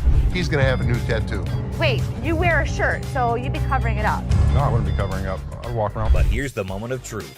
Did they strike a deal? Drum roll. Nope, not a chance. This dude wasn't willing to budge below $500 for the tattoo, which kind of makes sense, I guess. But Les wasn't about to cough up more than $250. $250. Do it. So hey, at least you didn't end up with that dumb tattoo, am I right? Now get ready for this next woman, cause it's about to get interesting. So this lady is trying to make some money by selling these coats to cover her bills. But honestly, the coats didn't look too great, and neither did her chewing. 415. Is that what you said? Well, I said 400 apiece. But Ashley was totally caught off guard by that. And seriously, the price is insane, don't you think? Now she's stepping in, offering some real prices. Let's see how the other person reacts to it. $40. No doubt that's absolutely hilarious. Now they're trying to haggle, but it's honestly gross and distracting when she chews like that. I mean, check out that silly behavior. How's that go? So the bodyguard is clearly here to kick her out, and you won't believe what she pulled off. That was just plain weird. But the next one is even weirder, believe me. And speaking of flirting, this next customer is on a whole new level. She's got a necklace in her possession, so she's not showing up empty-handed. But here's the twist. She's actually here for Ashley, or something else. Could it be her sneaky way of striking a deal with the pawn shop? She's got a good personality, and she's so sweet. Oh, snap. That's the thing, guys. A lot of people pull off scams like this. And let me tell you, the way this woman starts behaving with Ashley is just downright bizarre and idiotic. But hey, let's not waste any more time on the theatrics and get down to business, shall we? Can I look that up? Yeah, I got even a price. I adore. Now Ashley's starting to feel a bit uneasy with this whole situation. It's not every day you encounter someone acting all creepy when you've never even met them before. And here's the kicker. This woman insists she's been here before. But wait till you hear what the system records actually reveal. And trust me, it's gonna be a shocker. I look her up in the system. She's never been here, right? I can't find her. Well. Are we really surprised here? This woman just can't seem to stop flirting with Ashley. But what really concerns him is her dishonesty. And let me tell you, her response to it is nothing short of idiotic, yet undeniably hilarious. We've got ourselves a real comedy act unfolding right in front of our eyes. So you lied to me? I do like you. No, you lied. Now, I can't help but wonder if she was just playing her cards to seal the deal, or if she genuinely had a thing for Ashley. Either way, she managed to strike a deal, and now she's out of Ashley's hair. Mission accomplished, I suppose, now back at the pawn shop. And this time, we have a surprise because we've got a whole cast of characters in here today.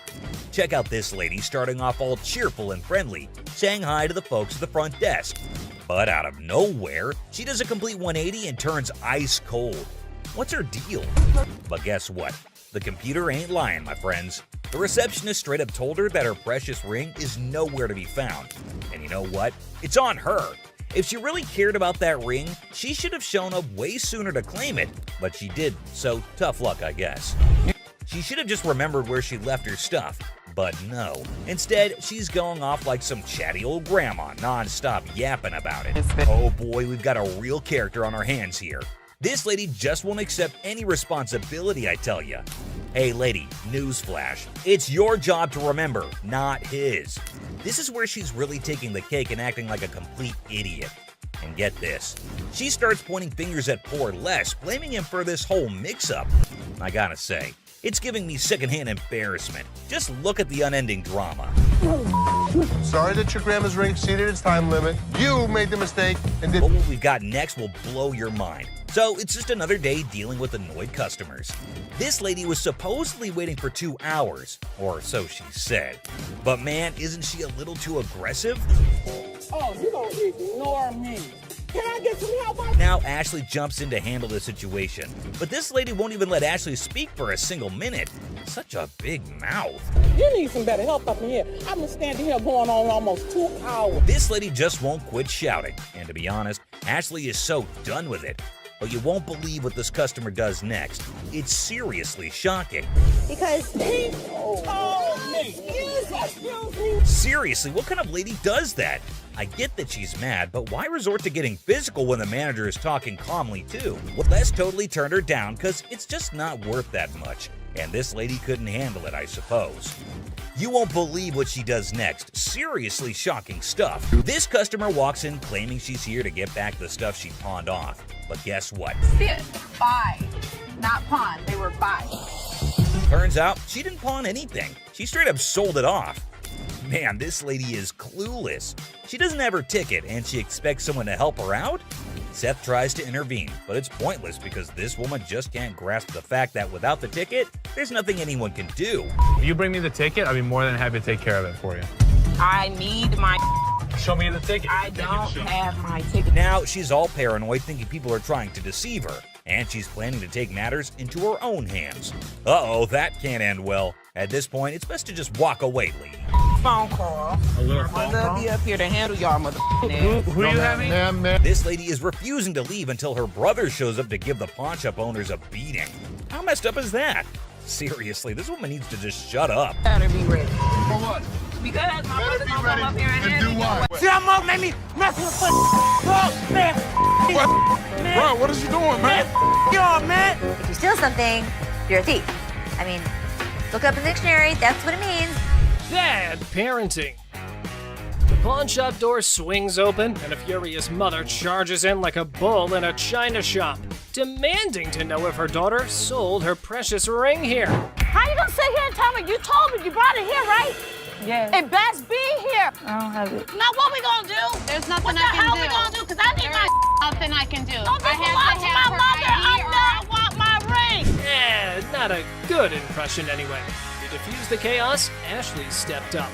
Let's see if it helped or not. You took your grandma's ring. Yes. And you pawned it. When? The day before yesterday. Okay, so where's your ticket? I don't have it. So let me ask you a question as a mother. Did you press charges against your daughter for being a thief? I'm not pressing no charges against my daughter. Then you can't get it back. No. Get a grip on yourself, Mommy. The woman just won't listen to anyone. Man, where do such people come from?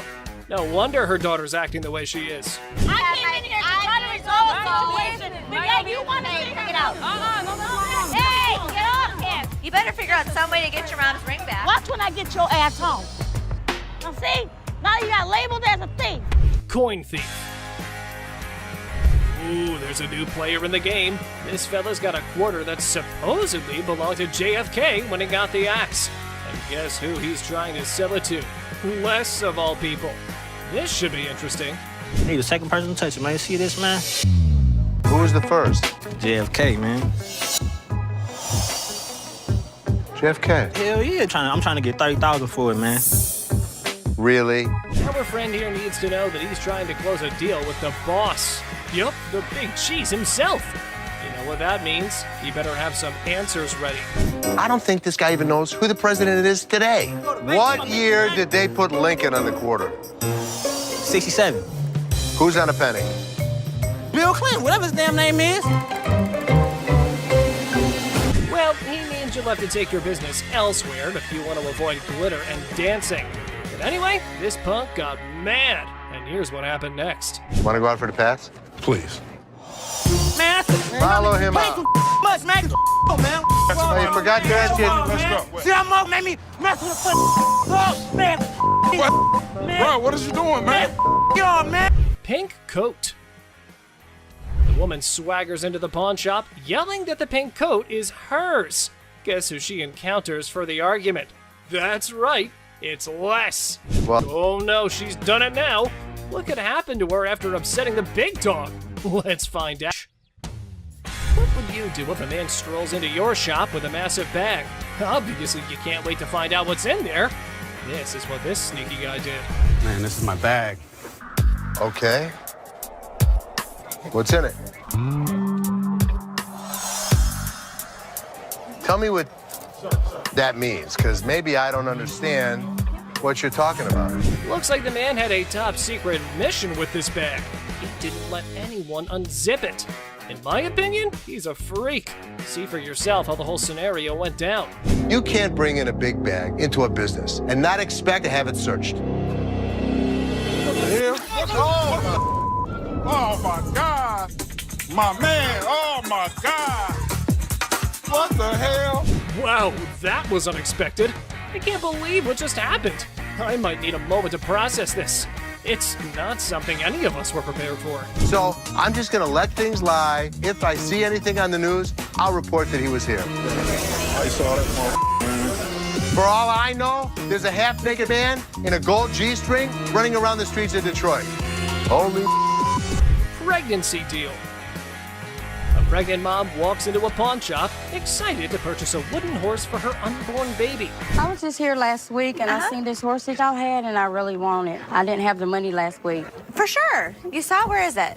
It's right over here. Sure. When are you due? Well, I'm due next month. Oh, it's your first? Yes, it is. Oh, but the down part was that she has no money. How unfortunate, considering her husband left her. Hearing her story, Ashley gets all empathetic and decides to give away the object to the yet-to-be-born baby mama. This is what she has to say. Let me tell you what I can do for you. You give me the 5, and then my gift to you is the remaining 15. That'll be great. That'll be really great. Okay? It means so much to me. Well, everything went well for the lady, and even Ashley was proud of herself for doing a good deed. Until this happened. Help you and the baby. What the Hello? Excuse me! Excuse me! Wedding ring crook. Looks like someone's sleeping on the couch tonight. This wife found a pawn slip for her wedding ring in her husband's wallet. Time to hit up the pawn shop and get it back. So your husband stole your wedding ring? Yes, he took it because we're having financial problems. I get why he did it. I just want to pay for it and get my ring back. Did you make a police report?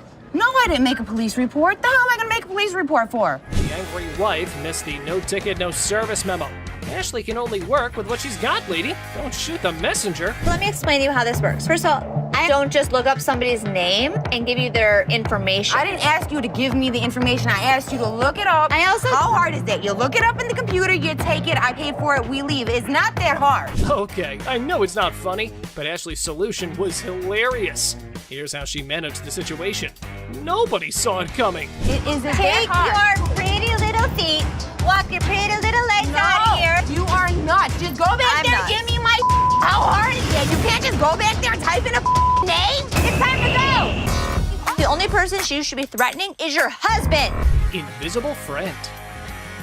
A guy trying to pawn a fake bracelet walks into a store with his imaginary friend. However, Les was skeptical until the friend started haggling for a better price. My partner right here, Robert, we want to pawn this. You're who? My partner, Robert, right here.